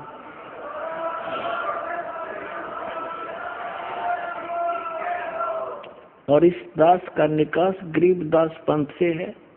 मेरे पूज्य गुरुदेव जी गरीबदास पंथ से संबंधित थे। उन्होंने मुझे ये सारा ज्ञान दे करके कह दिया था, बेटा मेरे जाने के बाद यहाँ मत आना वापस, यहाँ कुछ नहीं है छुड़ानी में, ये सारे अभिमानी जीव हैं, तेरे को लेना था हमने आगे, या जोत के जोत जगानी थी, बस इतना ही काम था यहाँ। तो पुण्यात्मा उसके बाद दास वहाँ जाख्या भी नहीं छुड़ानी में, जो माल ठीक सदगुरु हमें दे गए। और कहते 12 पंथ गरीबदास पंथ तक भी पार नहीं होंगे असंग जन्म तक, यदि इस मार्ग को ग्रहण नहीं करेंगे। और फिर परमात्मा क्या कहते हैं आगे देखो। प्रथम चरण कलयुग निर्याना, तब मगर मांडो मैदाना। कलयुग का प्रथम चरण वो होगा जब कबीर साहब मगर से सह शरीर जाएंगे। कहते मैं सह शरीर जाऊंगा, मगर मैं लीला करूंगा, वो प्रथम चरण होगा। कलयुग को परमात्मा कबीर जी ने 3 चरणों में बांटा है। प्रथम चरण जब स्वयं आए थे, अब बिचली पीढ़ी जो अब चल रही है, और अंतिम लास्ट वाले कर्तगनी हो जाएंगे कलयुग के जी, वो भक्ति नहीं करेंगे, मांसाहारी बकवादी हो जाएंगे। अब ये है प्राइम टाइम, जिनको अब मनुष्य जीवन मिलेगा, जो पुण्यात्मा है फटाफट परमात्मा भेजेगा उनको, और ज्ञान ग्रहण करेंगे। आपके घर ऐसी पुण्यात्मा आएंगे बेटा और बेटी, आते भगवान की भक्ति पर लग जाएंगे, उनके आप पर कर्म बन जाएंगे, उनको कोई दुख नहीं आवे, टेंशन खत्म हो जाएगी सारी। ऐसी पुण्यात्मा आपके घर पे आऊंगी। कबीर साहब कहते हैं जो भक्ति बीज होवे जो हंसा, जो मेरी शरण में आ गया, और तारू तास के 71 वंशा, उसके 101 पीढ़ी पार कर दूंगा। 42 की तो बात छोड़ो। अब यहाँ हम कबीर बानी चैप्टर और बोध सागर का 137 पे पढ़ रहे हैं। कहते बर में पंथ प्रगट हो वाणी, शब्द हमारे का निर्णय ठानी। पुनः वाणी प्रगट होगी मेरी गरीबदास द्वारा, और अस्थिर घर कामरब नहीं पावे, सथाई लोग सतलोक नहीं जा सकते। ये 12 पंथ कबीर कबीर करेंगे, और मेरी महिमा मेरे ज्ञान को मेरी वाणी को पढ़ पढ़ कर पंथ चलाएंगे, लेकिन अस्थिर घर सतलोक नहीं जा सकते।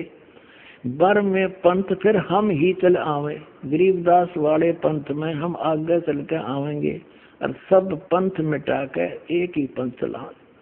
प्रथम चरण कलयुग निर्याना, तब मगर मांडो मैदाना। धर्म राय यानी काल से मांडो बाजी, तब दो पंडित काजी। अब यहाँ कहते हैं 5505 तब ये शब्द होगा साचा। जब 5505 वर्ष कलयुग बीत जाएगा, तब ये बात मेरी साची होगी धर्मदास, तब तक तैयार ना जुटते किसी के। अब देखो फिर कहते हैं धर्मदास मेरी लाख दुहाई, ये मूल ज्ञान है, भूल नहीं। मूल ज्ञान कहीं बाहर न जाई, पवित्र ज्ञान तुम जग में भाखो, मूल ज्ञान तुम गुप्ती रखो, गोई रखो। मूल ज्ञान बाहर जो पढ़ी, ये बिचली पीढ़ी हंस नहीं तरही। 33 अरब ज्ञान हम बाख्या, मूल ज्ञान गुप्त ही रख्या, गोई रख्या। और मूल ज्ञान तुम तब तक छुपाई, जब लग 12 पंथ मिटाई। परमात्मा ने कहा धर्मदास मेरी लाख दुआई, ये सतनाम और सारनाम नहीं, बस सार्वजनिक ना करिए, ना बीतली पीढ़ी मेरे हंस नहीं तरेंगे। काल के दूता और नाम होता, अधिकारी ये है नहीं। और आज ये दास कैसे अंतर दिखाता परमात्मा के बच्चों को कि ये नकली ये असली है। तो परमात्मा ने कहा था धर्मदास मेरी लाख दुआई, ये सार नाम की तो बताइए ना, तुम जाप करो। ऐसे ही सभी महापुरुषों को जिनको सतलोक ले गिर छोड़ा, सबको ऐसे ही कहा था। आदरणीय नानक साहिब जी को, आदरणीय गरीबदास साहिब जी को, आदरणीय मुल्कदास साहिब जी को, आदरणीय दादू साहिब जी को, आदरणीय गीसादास साहिब जी को, किसी भी पंथ में, गीसादास पंथ में, गरीबदास पंथ में, कबीर पंथ में, ये सतनाम नहीं है 2 अक्षर का, ये नानक साहिब के पंथ में। अब इस दास को भेजा परमात्मा ने, अब उन महापुरुषों को गवाह बनाकर आपको प्रत्यक्ष कर दूंगा कि कबीर इज गॉड। आगे देखो, अब थोड़ा सा और क्लियर करते हैं। 134 पृष्ठ पे देखो, इन 12 पंथ तो ये चल पड़े गरीबदास जी तक, और 13वां वंश ये दास आया है कबीर परमात्मा का। ये देखिएगा, ये कबीर वाणी बोध सागर में है, बोध सागर कबीर वाणी चैप्टर है, 134 पृष्ठ पे नीचे आ गया। वंश प्रकार, अब प्रथम वंश उत्तम, ये चूड़ामणि जी है। दूसरा वंश अहंकारी, तीसरा वंश प्रचंड, और चौथा वंश बिरहे, 5वां वंश निंद्रा, 6वां वंश उदास, और 7वां वंश ज्ञान चतुराई, 8वां वंश पंथ विरोध, 9वां वंश पंथ पूजा, 10वां वंश प्रकाश, 11वें वंश प्रकट सारा, 12वें पंथ प्रगट होवे उजियारा। ये गरीबदास जी का 12वां पंथ। इसमें मेरी महिमा की पुण्य वाणी का कुछ प्रकाश सा होगा, थोड़ा थोड़ा उजियारा सा होगा, धुंधला धुंधले सी। यानी गरीबदास जी वाले पंथ के जितने भी गरीबदासी पंथ है, मेरे गुरुदेव ने छोड़कर जितने भी संत महंत दास ने खूब छान मारे थे, उनके पास ना तो ये मंत्र, कोई तो ओम नमः शिवाय, कोई ओम भागवते वसुदेव नमः, कोई सतगुरु सतगुरु है, कोई केवल सोम सोम देता है। यानी इस तरह के वो अटपट कर रहे हैं, कोई यथार्थ नाम नहीं उनके पास। और वो गरीबदास जी वाले कबीर साहब को श्री कृष्ण का अवतार मानते, विष्णु जी का, गरीबदास जी को भी, कबीर साहब जी को भी। तो पार होंगे फिर। कमाल की बात है, एक झलक दिखाता हूँ। ये देखिएगा, एक जीवन चरित्र है आदरणीय गरीबदास साहब जी का। इसके लेखक हैं अवधूत भक्त राम जी, संत भूरी वालों के शिष्य। ये ओम से शुरू करते हैं, ओम श्री गरीबाचार्यो विजेतराम ओम, सतगुरु दाता है कलमाई, प्राण उदाहरण उतरे साई। पूज्यपाद प्रातः स्मरणीय अनंत श्री विभूषित 1008 श्री जगत गुरु श्री गरीबाचार्य जी महाराज का संक्षिप्त जीवन चरित्र, संक्षिप्त जीवन चरित्र। और इसको किसने छपाया है? अवधूत स्वामी भक्तराम।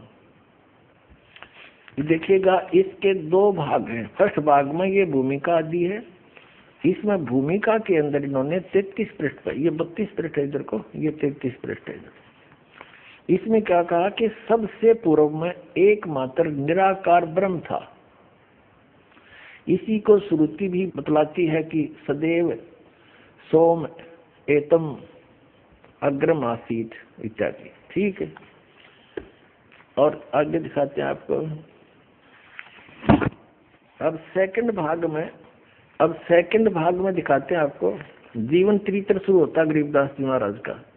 10 पृष्ठ पर देखिएगा यहाँ पर।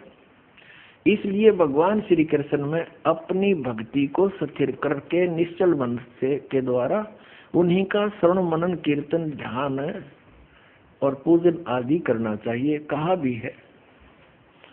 फिर यहाँ 11 पृष्ठ पर आ गया, प्रश्न उत्तर चल रहा है। और ये ही सगुण ब्रह्म होकर भगवान श्री कृष्ण अपनी माया शक्ति के द्वारा जगत की रचना करते हैं। सतिथि काल में प्राणियों का पालन पोषण करते हैं, और आखिर में भी वे ही रुद्र रूप होकर इस चराचर विश्व का संहार भी करते हैं। और यही सृष्टि, सतिथि और विनाश, ये 3 प्रकार के ही तो उनके कर्म है। ठीक, इस जीव लोक के अंदर जितने जीव हैं वे सब, श्री भगवान ने गीता में सब कह दिया है कि अर्थात इस जीव लोक के अंदर जितने जीव हैं वे सब मेरे ही अंश हैं, चाहे वे पशु हो अथवा पक्षी हैं, कीट पतंग हो, चाहे मनुष्य योनि में उत्पन्न हो, ये सब मेरे ही तो अंश है। अतः मैं उनमें से किसी भी रूप को धारण करके अवतरित हो सकता हूँ। अब तक मैं जिन जिन रूपों में अवतरित हुआ हूँ उनको सुनो। अब श्री कृष्ण जी के बारे में कह रहे, श्री कृष्ण जी कह रहे हैं यानी विष्णु जी कि मैं अभी तक किन किन के रूप में अवतरित हुआ हूँ। ये देखिए अब 12 पढ़ेंगे।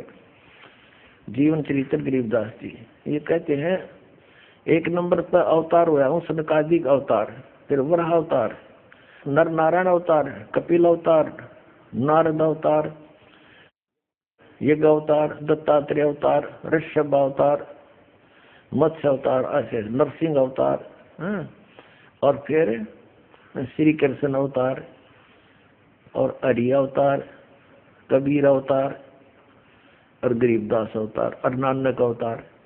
देखो इनकी अकल देखो कहाँ सेट कर रखा है। अरे परम अक्षर ब्रह्म कबीर साहब सारी सृष्टि के रचने वाले, गरीबदास जी वाले कबीर साहब को श्री कृष्ण का अवतार मानते, विष्णु जी का, गरीबदास जी को भी कबीर साहब जी को भी, तो पार होंगे फिर।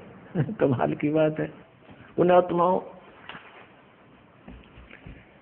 इस दास के विषय में आपको बहुत बार प्रमाणित किया है कि कबीर परमेश्वर जी ने इस दास को भेजा है।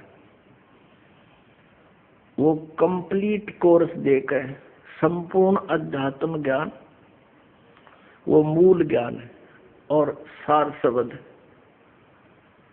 अभी तक ये छुपा के रखना था, जब तक 5500 वर्ष कलयुग नहीं बीत जाएगा तब तक इसको डिस्क्लोज नहीं करना था।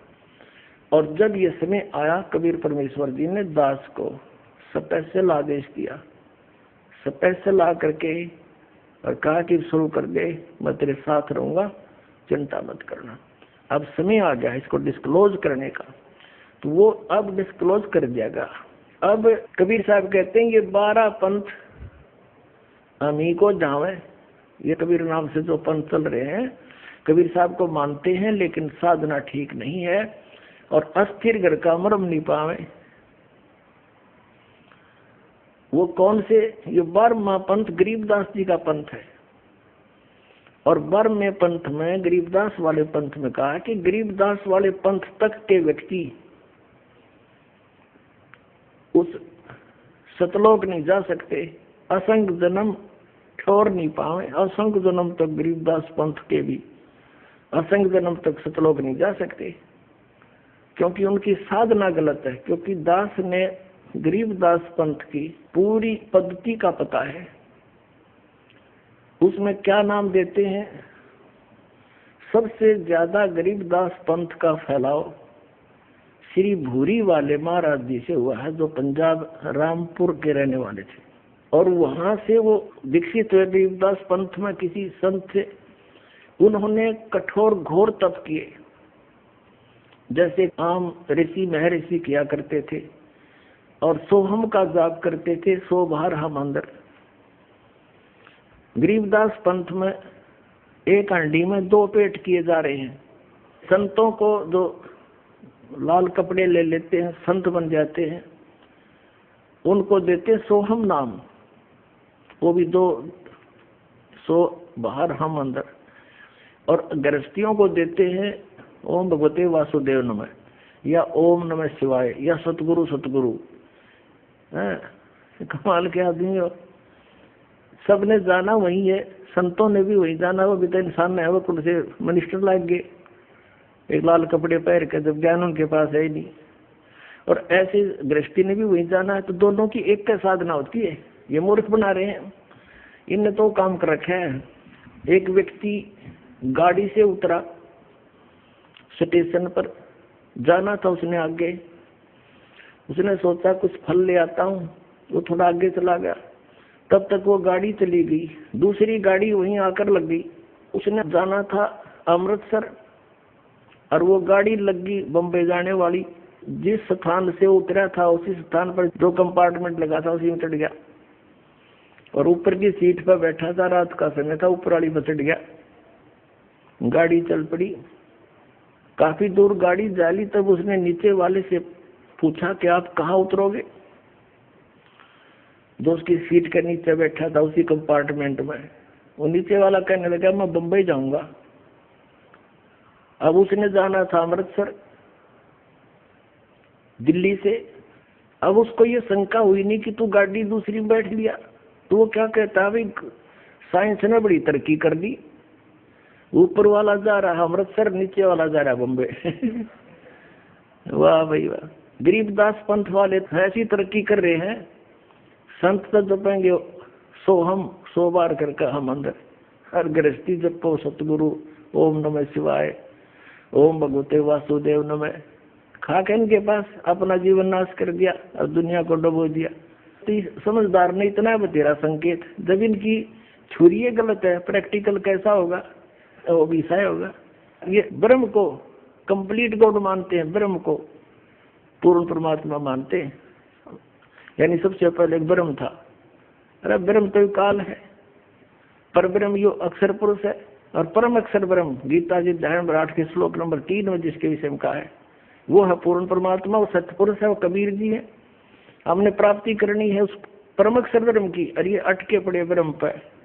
श्री कृष्ण जी क्या होता है, कबीर साहब को बताओ, देख इनकी अकल। इसलिए कबीर सागर में कहा कि ये गरीबदास पंथ वाले तक ये असक जन्म छोड़ नहीं पावे, और ये 12 पंथ हम ही को जावे। सब कबीर साहब को मानते हैं, आपको दिखाते हैं वो 12 पंथ कौन कौन से हैं और कौन से पंथ में परमात्मा ने स्वयं आने के लिए कहा है। उसके लिए देखिएगा कबीर सागर। कबीर सागर संपूर्ण 11 भाग, खेमराज श्री कृष्णदास प्रकाशन मुंबई के द्वारा प्रकाशित है। ये संपूर्ण 11 भाग, ये उन्हीं का है, कबीर पंथियों का छापा हुआ है। कबीर पंथी भारत पथिक स्वामी युगलानंद विहारी द्वारा prescript, और ये मुद्रक के प्रकाशक। ये है कबीर बानी नामक एक चैप्टर है, कबीर सागर में अध्याय है, बोध सागर खंड है, कबीर सागर ग्रंथ है और कबीर बानी अध्याय है। इसके 136 पृष्ठ पे यहाँ देखिएगा। 12 पंथ चलो सो भेद, क्या बताया है कि 12 पंथ काल फुरमाना और भूले जीव न जाए ठिकाना, ताते आगम कह हम बाख्या वन समारा चूड़ामणि शाखा। प्रथम जग में जागो बरमावे, बिना भेद वो गंध सुरावे। दूसर सुरत गोपाल होई, अक्सर जो जोग दृढ़ावे सोई। तीसरा मूल निरंजन, चौथा पंथ टकसार और 5वां पंथ बीज का लेखा। फिर सतनामी पंथ, फिर जीवा का पंथ, राम कबीर पंथ, फिर ये परम धाम की वाणी पंथ, ये चलेंगे।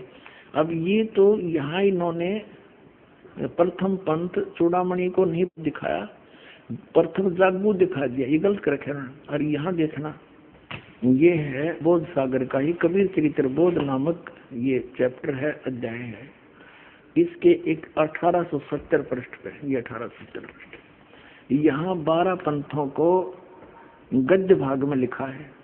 कबीर साहब के पंथों का वर्णन, प्रथम नारायण दास जी का पंथ लिख दिया इन्होंने, और दूसरा जागूदास, और यहाँ लिख रखा है न प्रथम जागूदास। देखो यहाँ इस कबीर बानी चैप्टर में 136 पृष्ठ पर प्रथम लिख दिया जागूदास, या चूड़ामणि को निकाल दिया, ये प्रथम चूड़ामणि है। ये अब हम आगे 1870 पृष्ठ पे कबीर चरित्र बोध में प्रथम नारायण दास जी का पंथ, फिर जागूदास पंथ, तीसरा सूरत गोपाल, मूल निरंजन का पंथ, टकसारी पंथ, भगवान दास पंथ, सतनामी पंथ, कमाली पंथ, यू कमाल का पंथ, कमाल वाला, कमाली का नहीं कमाल का, राम कबीर पंथ, प्रेम धाम की वाणी पंथ, और 11वां जीवा पंथ, और 12वां है गरीबदास पंथ। यू 12वां पंथ याद रखो, ये गरीबदास पंथ है, ठीक है। यहाँ क्लियर है गद्य भाग में, और ये है पद्य भाग कबीर वाणी 136 पृष्ठ पे, 136 पृष्ठ। अब यहाँ आगे हम फिर दोबारा 12 पंथ काल फुरमाना, भूले जीव न जाओ ठिकाना। इन 12 पंथों में काल का आदेश चलेगा, नाम चलेगा, ज्ञान चलेगा। अर्थात आगम कह हम व्याख्या, इसलिए भविष्य का बताऊंगा आपको। वंश हमारा चूड़ामणि शाखा, ये प्रथम चूड़ामणि है, इन्होंने गलत लिखा, थोड़ा सा फेर बदल बाद में किया है इन कबीर पंथियों ने। प्रथम जग में जागो बरमावे, जागो जोगो सुरत गोपाल वही है, टकसारी पंथ, फिर सारा ये सतनामी पंथ, और ये सारा वही है परमधाम की वाणी पंथ, और यहाँ आगे हम ये 10वां वध है परम धाम की वाणी। अब ये 11वां है वास्तव में, अब ये है 12वां। कहते संवत 1775 हुई तादिन प्रेम प्रगटे जग सोई। संवत 1774 में गरीबदास जी का जन्म हुआ था। संवत 1774 वैशाख में, यहाँ गलती से 75 लिखा गया है। संवत 1775 हुई, ये 74 हुई होना चाहिए। तादिन प्रेम प्रगटे जग सोई, 12वां पंथ का प्रवर्तक तब प्रगट होगा। आज्ञा रहे ब्रह्म बोध लावे, कोली तुम्हार सब के घर खावे, यानी वो भेदभाव कम करेगा। साख हमारी ले जीव समझावे, असंग जन्म छोड़ नहीं पावे। 12वें पंथ प्रगट हो वाणी, शब्द हमारी की निर्णय ठानी। 12वें पंथ में, गरीबदास वाले पंथ में, मेरी महिमा की वाणी पुनः प्रगट होगी। पुण्यात्माओं, गरीबदास जी की वाणी में, क्योंकि परमात्मा मिले थे गरीबदास साहिब जी को, 10 वर्ष के बालक थे सुडानी गांव में। वहां से सतलोक लेकर गए थे धर्मदास जी की तरह, फिर वहां पे छोड़ा था। परमात्मा को मालूम था कि 12 पंथा में कबीर पंथ के नाम से काल घुसेगा और नकली ज्ञान देगा, मेरे नाम का नामो निशान मिटा देगा ज्ञान का। तो अपनी प्यारी आत्मा गरीबदास जी को ले गए, फिर वापस गोवा बना कर छोड़ गए। उन्होंने उस वाणी का आंखों देखा हाल लिखा जो दास के पास लग गया। तो यहाँ क्या बताते हैं कि कबीर साहब ने कहा कि 12वें पंथ प्रगट हवा वाणी और शब्द हमारे का निर्णय ठानी। ये 12 अस्थिर घर का मरम ना पावे, ये 12 पंथ हम ही को जावे। यानी मेरी वाणी को 12वें पंथ प्रगट हो वाणी और शब्द हमारे का निर्णय ठानी। हमारे ज्ञान को वो कोशिश करेंगे समझने की, पर अस्थिर घर का मरम ना पावे, ये 12 पंथ हम ही को जावे। गरीबदास वाले पंथ में भी कहते हैं मेरी महिमा की वाणी प्रकट होगी, लेकिन गरीबदास वाले इस ज्ञान को समझ नहीं सकेंगे, क्योंकि गुरु बिन का हुन पाया ज्ञाना, जो थोथा बुसड़े मूड किसाना। गुरु बिन वेद पढ़े जो प्राणी, समझे न सार रहे अज्ञानी। तो सतगुरु आम दया करी, तो दया करी परमात्मा ने। फिर इस दास को देखियो, आगे देखो इसका निचोड़ कहाँ होता है। कहते 12वें पंथ प्रगट हो वाणी, शब्द हमारे का निर्णय ठानी। पुनः वाणी प्रगट होगी मेरी गरीबदास द्वारा, और अस्थिर घर का मरम नहीं पावे, सथाई लोग सतलोक नहीं जा सकते। ये 12 पंथ कबीर कबीर करेंगे और मेरी महिमा मेरे ज्ञान को मेरी वाणी को पढ़ पढ़ कर पंथ चलाएंगे, लेकिन अस्थिर घर सतलोक नहीं जा सकते। 12वें पंथ फिर हम ही चल आवे, गरीबदास वाले पंथ में हम आगे चल के आवेंगे और सब पंथ मिटा के एक ही पंथ चलावे। पुणात्माओं, परमात्मा ने दास भेज दिया, सारा वो जो का तू देख ऐसा माना।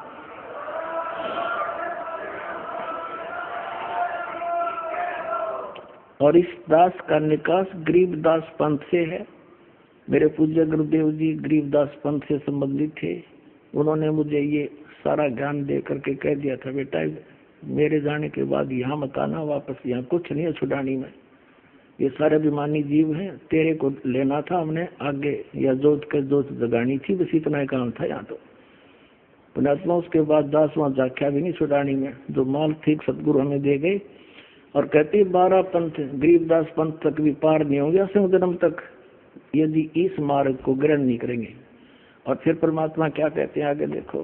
प्रथम चरण कलयुग निर्याना, तब मगर मांडो मैदाना। कलयुग का प्रथम चरण वो होगा जब कबीर साहब मगर से सह शरीर जाएंगे। कहते मैं सह शरीर जाऊंगा, मगर मैं लीला करूंगा, वो प्रथम चरण होगा।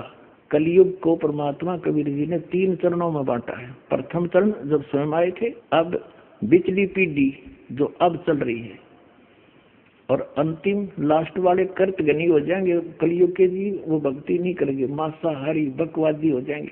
अब ये प्राइम टाइम जिनको अब मनुष्य जीवन मिलेगा, जो पुण्यात्मा है फटाफट परमात्मा भेजेगा उनको और ज्ञान ग्रहण करेंगे। आपके घर ऐसी पुण्यात्मा होंगे बेटा और बेटी, आते भगवान की भक्ति पर लग जाएंगे, उनके आप पर कर्म बन जाएंगे, उनको कोई दुख नहीं आवे, टेंशन खत्म हो जाएगी सारी। ऐसी पुण्यात्मा आपके घर पे आऊंगी। कबीर साहब कहते हैं जो भक्ति बीज होवे जो हंसा, जो मेरी शरण में आ गया और तारू तास के कोत्तर वंशा, उसके 101 पीढ़ी पार कर दूंगा। 42 की तो बात छोड़ो। अब यहाँ हम कबीर बानी चैप्टर और बोध सागर का 137 पे पढ़ रहे हैं। कहते बर में पंथ प्रगट हो वाणी, शब्द हमारे का निर्णय ठानी, पुनः वाणी प्रगट होगी मेरी गरीबदास द्वारा। और अस्थिर घर का मरम नहीं पावे, सथाई लोग सतलोक नहीं जा सकते। ये 12 पंथ कबीर कबीर करेंगे और मेरी महिमा मेरे ज्ञान को मेरी वाणी को पढ़ पढ़ कर पंथ चलाएंगे, लेकिन अस्थिर घर सतलोक नहीं जा सकते। बर में पंथ फिर हम ही चल आवे, गरीबदास वाले पंथ में हम आगे चल कर आवेंगे और सब पंथ मिटा के एक ही पंथ चलावे। प्रथम चरण कलयुग निर्याना, तब मगर मांडो मैदाना। धर्म राय यानी काल से मांडो बाजी, तब दो पंडित का जी। अब यहाँ कहते हैं 5505 तब ये शब्द होगा सच्चा। जब 5505 वर्ष कलयुग बीत जाएगा तब ये बात मेरी साची होगी धर्मदास, तब तक तैयार ना जगता है किसी के। अब देखो फिर कहते हैं धर्मदास मेरी लाख दुआई, ये मूल ज्ञान है, भूल नहीं। मूल ज्ञान कहीं बाहर ना जाई, पवित्र ज्ञान तुम जग में भाखो, मूल ज्ञान तुम गुप्ती रखो गोई रखो। मूल ज्ञान बाहर जो पढ़ी, ये बिचली पीढ़ी हंस नहीं तरही। 33 अरब ज्ञान हम बाख्या, मूल ज्ञान गुप्त ही रख्या गोई रख्या। और मूल ज्ञान तुम तब तक छुपाई, जब लग 12 पंथ मिटाई। परमात्मा ने कहा धर्मदास मेरी लाख दुआई, इस सतनाम और सारनाम नहीं बस सार्वजनिक ना करिए, ना बीतली पीढ़ी मेरे हंस नहीं चलेंगे। काल के दूता और नाम होता, अधिकारी ये है नहीं। और आज ये दास कैसे अंतर दिखाता परमात्मा के बच्चों को कि ये नकली ये असली है। तो परमात्मा ने कहा था धर्मदास मेरी लाख दुआई, ये सार नाम की तो बताइए ना, तुम जाप करो। ऐसे ही सभी महापुरुषों को जिनको सतलोक ले गए छोड़ा, सबको ऐसे ही कहा था। आदरणीय नानक साहिब जी को, आदरणीय गरीबदास साहिब जी को, आदरणीय मुल्कदास साहिब जी को, आदरणीय दादू साहिब जी को, आदरणीय गीसादास साहिब जी को। किसी भी पंथ में, गीसादास पंथ में, गरीबदास पंथ में, कबीर पंथ में ये सतनाम नहीं है 2 अक्षर का, ये नानक साहिब के पंथ में। अब इस दास को भेजा परमात्मा ने, अब उन महापुरुषों को गवाह बनाकर आपको प्रत्यक्ष कर दूंगा कि कबीर इज गॉड। आगे देखो, अब थोड़ा सा और क्लियर करते हैं। 134 पृष्ठ पर देखो, इन 12 पंथ तो ये चल पड़े गरीबदास जी तक, और 13वां वंश ये दास आया है कबीर परमात्मा का। ये देखिएगा, ये कबीर बानी बोध सागर में है, बोध सागर कबीर बानी चैप्टर है, 134 पृष्ठ पर नीचे आ गया। वंश प्रकार, अब प्रथम वंश उत्तम, ये चूड़ामणि जी है।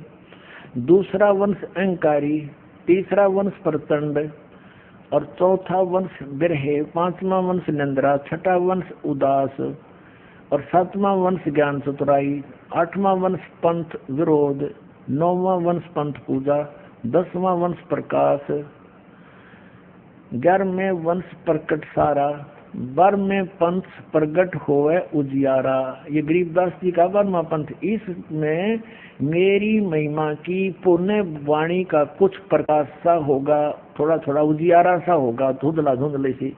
तो अब इसने क्या बताया है, 12वां पंथ गरीबदास, 12वें वंश प्रगट होवे उजियारा।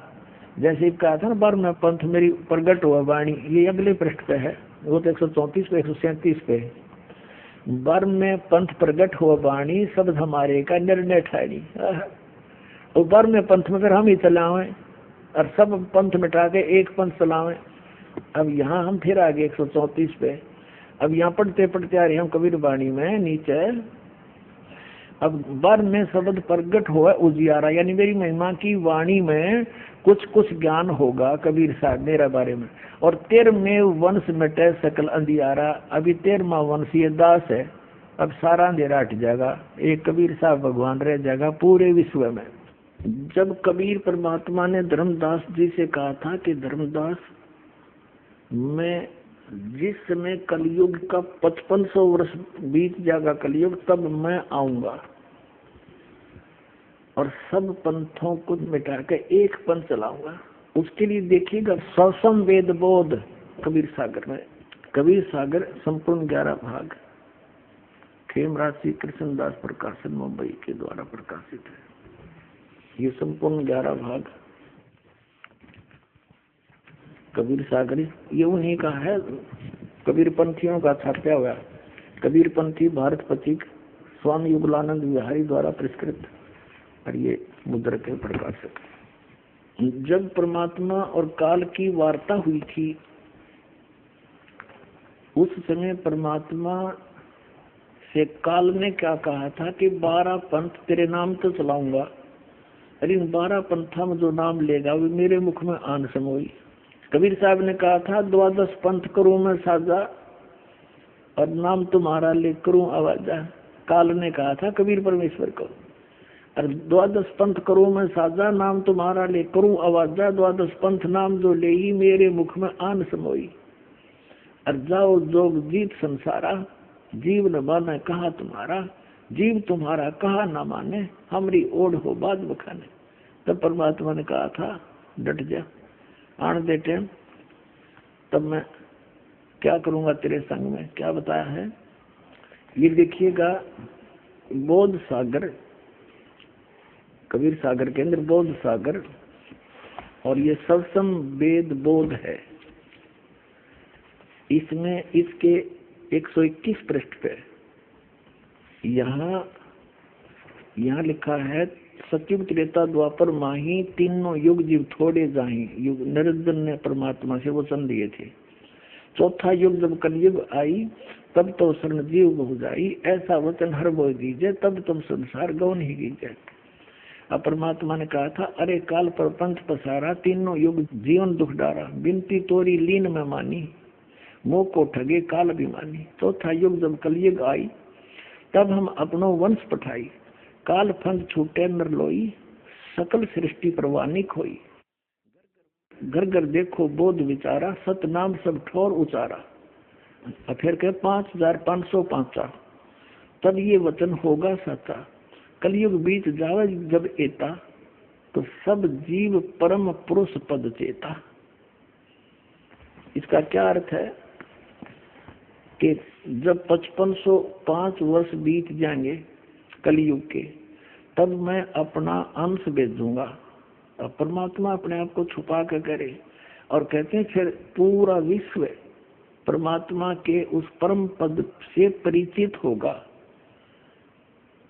उस भक्ति से, और सकल सतनाम का सब जगह उतारण होगा। देखिए, चौथा युग जब कलयुग आई, तब हम अपना अंश पठाए, अपना अंश भेजेंगे, और काल पंथ छोटे नर लोई, सकल सृष्टि परवानी कोई, पूरी सृष्टि नाम लेगी।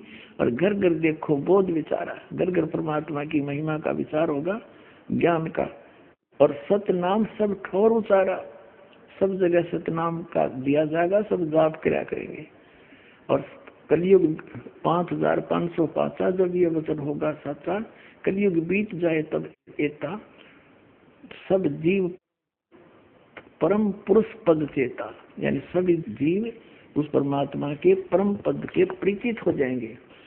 सबसम वेद बोध 121 पृष्ठ पर आपने पढ़ लिया था। 121 पृष्ठ पे यहाँ पर कि चौथा युग जब कलयुग आई, तब हम अपना अंश पठाई, काल फंद छूटे नर लोई, सकल सृष्टि परवानी कोई, पूरी सृष्टि नाम लेवेगी बंदी छोड़ का। कबीर साहब का घर घर देखो बोध विचारा, और सत नाम सब ठोर उचारा। खुले तौर पर बताया जाएगा खरो नाम सब पुण्यात्माओं का, सतनाम का, वो 2 अक्षर का नाम है। और 5505, तब ये वचन मेरा होगा सच्चा, कलयुग बीत जाए तब एता, सब जीव परम पुरुष पद चेता, सब जीव परमात्मा के उसे परम पद से परिचित हो जाएंगे। अब देखना, ये कबीर साहब का फिर सौसम बोध ही चल रहा है। 171 पृष्ठ पर आ गए हम। अपने आत्माओं, इस पर लिखा है 500 और 500 जब कलयुग बीत जाए, तो महापुरुष फरमान तब जग तारण को आए। कबीर साहब कहते हैं जब यानी 5500 5500 कलयुग बीत जाएगा, जब एक महापुरुष आवेगा। वहां तो उन्होंने खुद कह दिया हम चल कर आएंगे, तो बार बार नौके का मांगेंगे तो वजह नहीं, तो स्पष्ट कर दिया कि महापुरुष फरमान तब जग तारण को आवे, हिंदू तुर्क आदि सब जेते जीव जहान, और सत नाम की साख गए ये पावा पद निर्वाण। पूरे जितने भी जीव हैं, हिंदू हैं, मुसलमान हैं, या कोई सिख है, कोई भी आगे जो चलेंगे सारे जितने भी जीव जहान में, और जो सत नाम की साख ले वो पावा पद निर्वाण। निर्वाण माने मोक्ष पद प्राप्त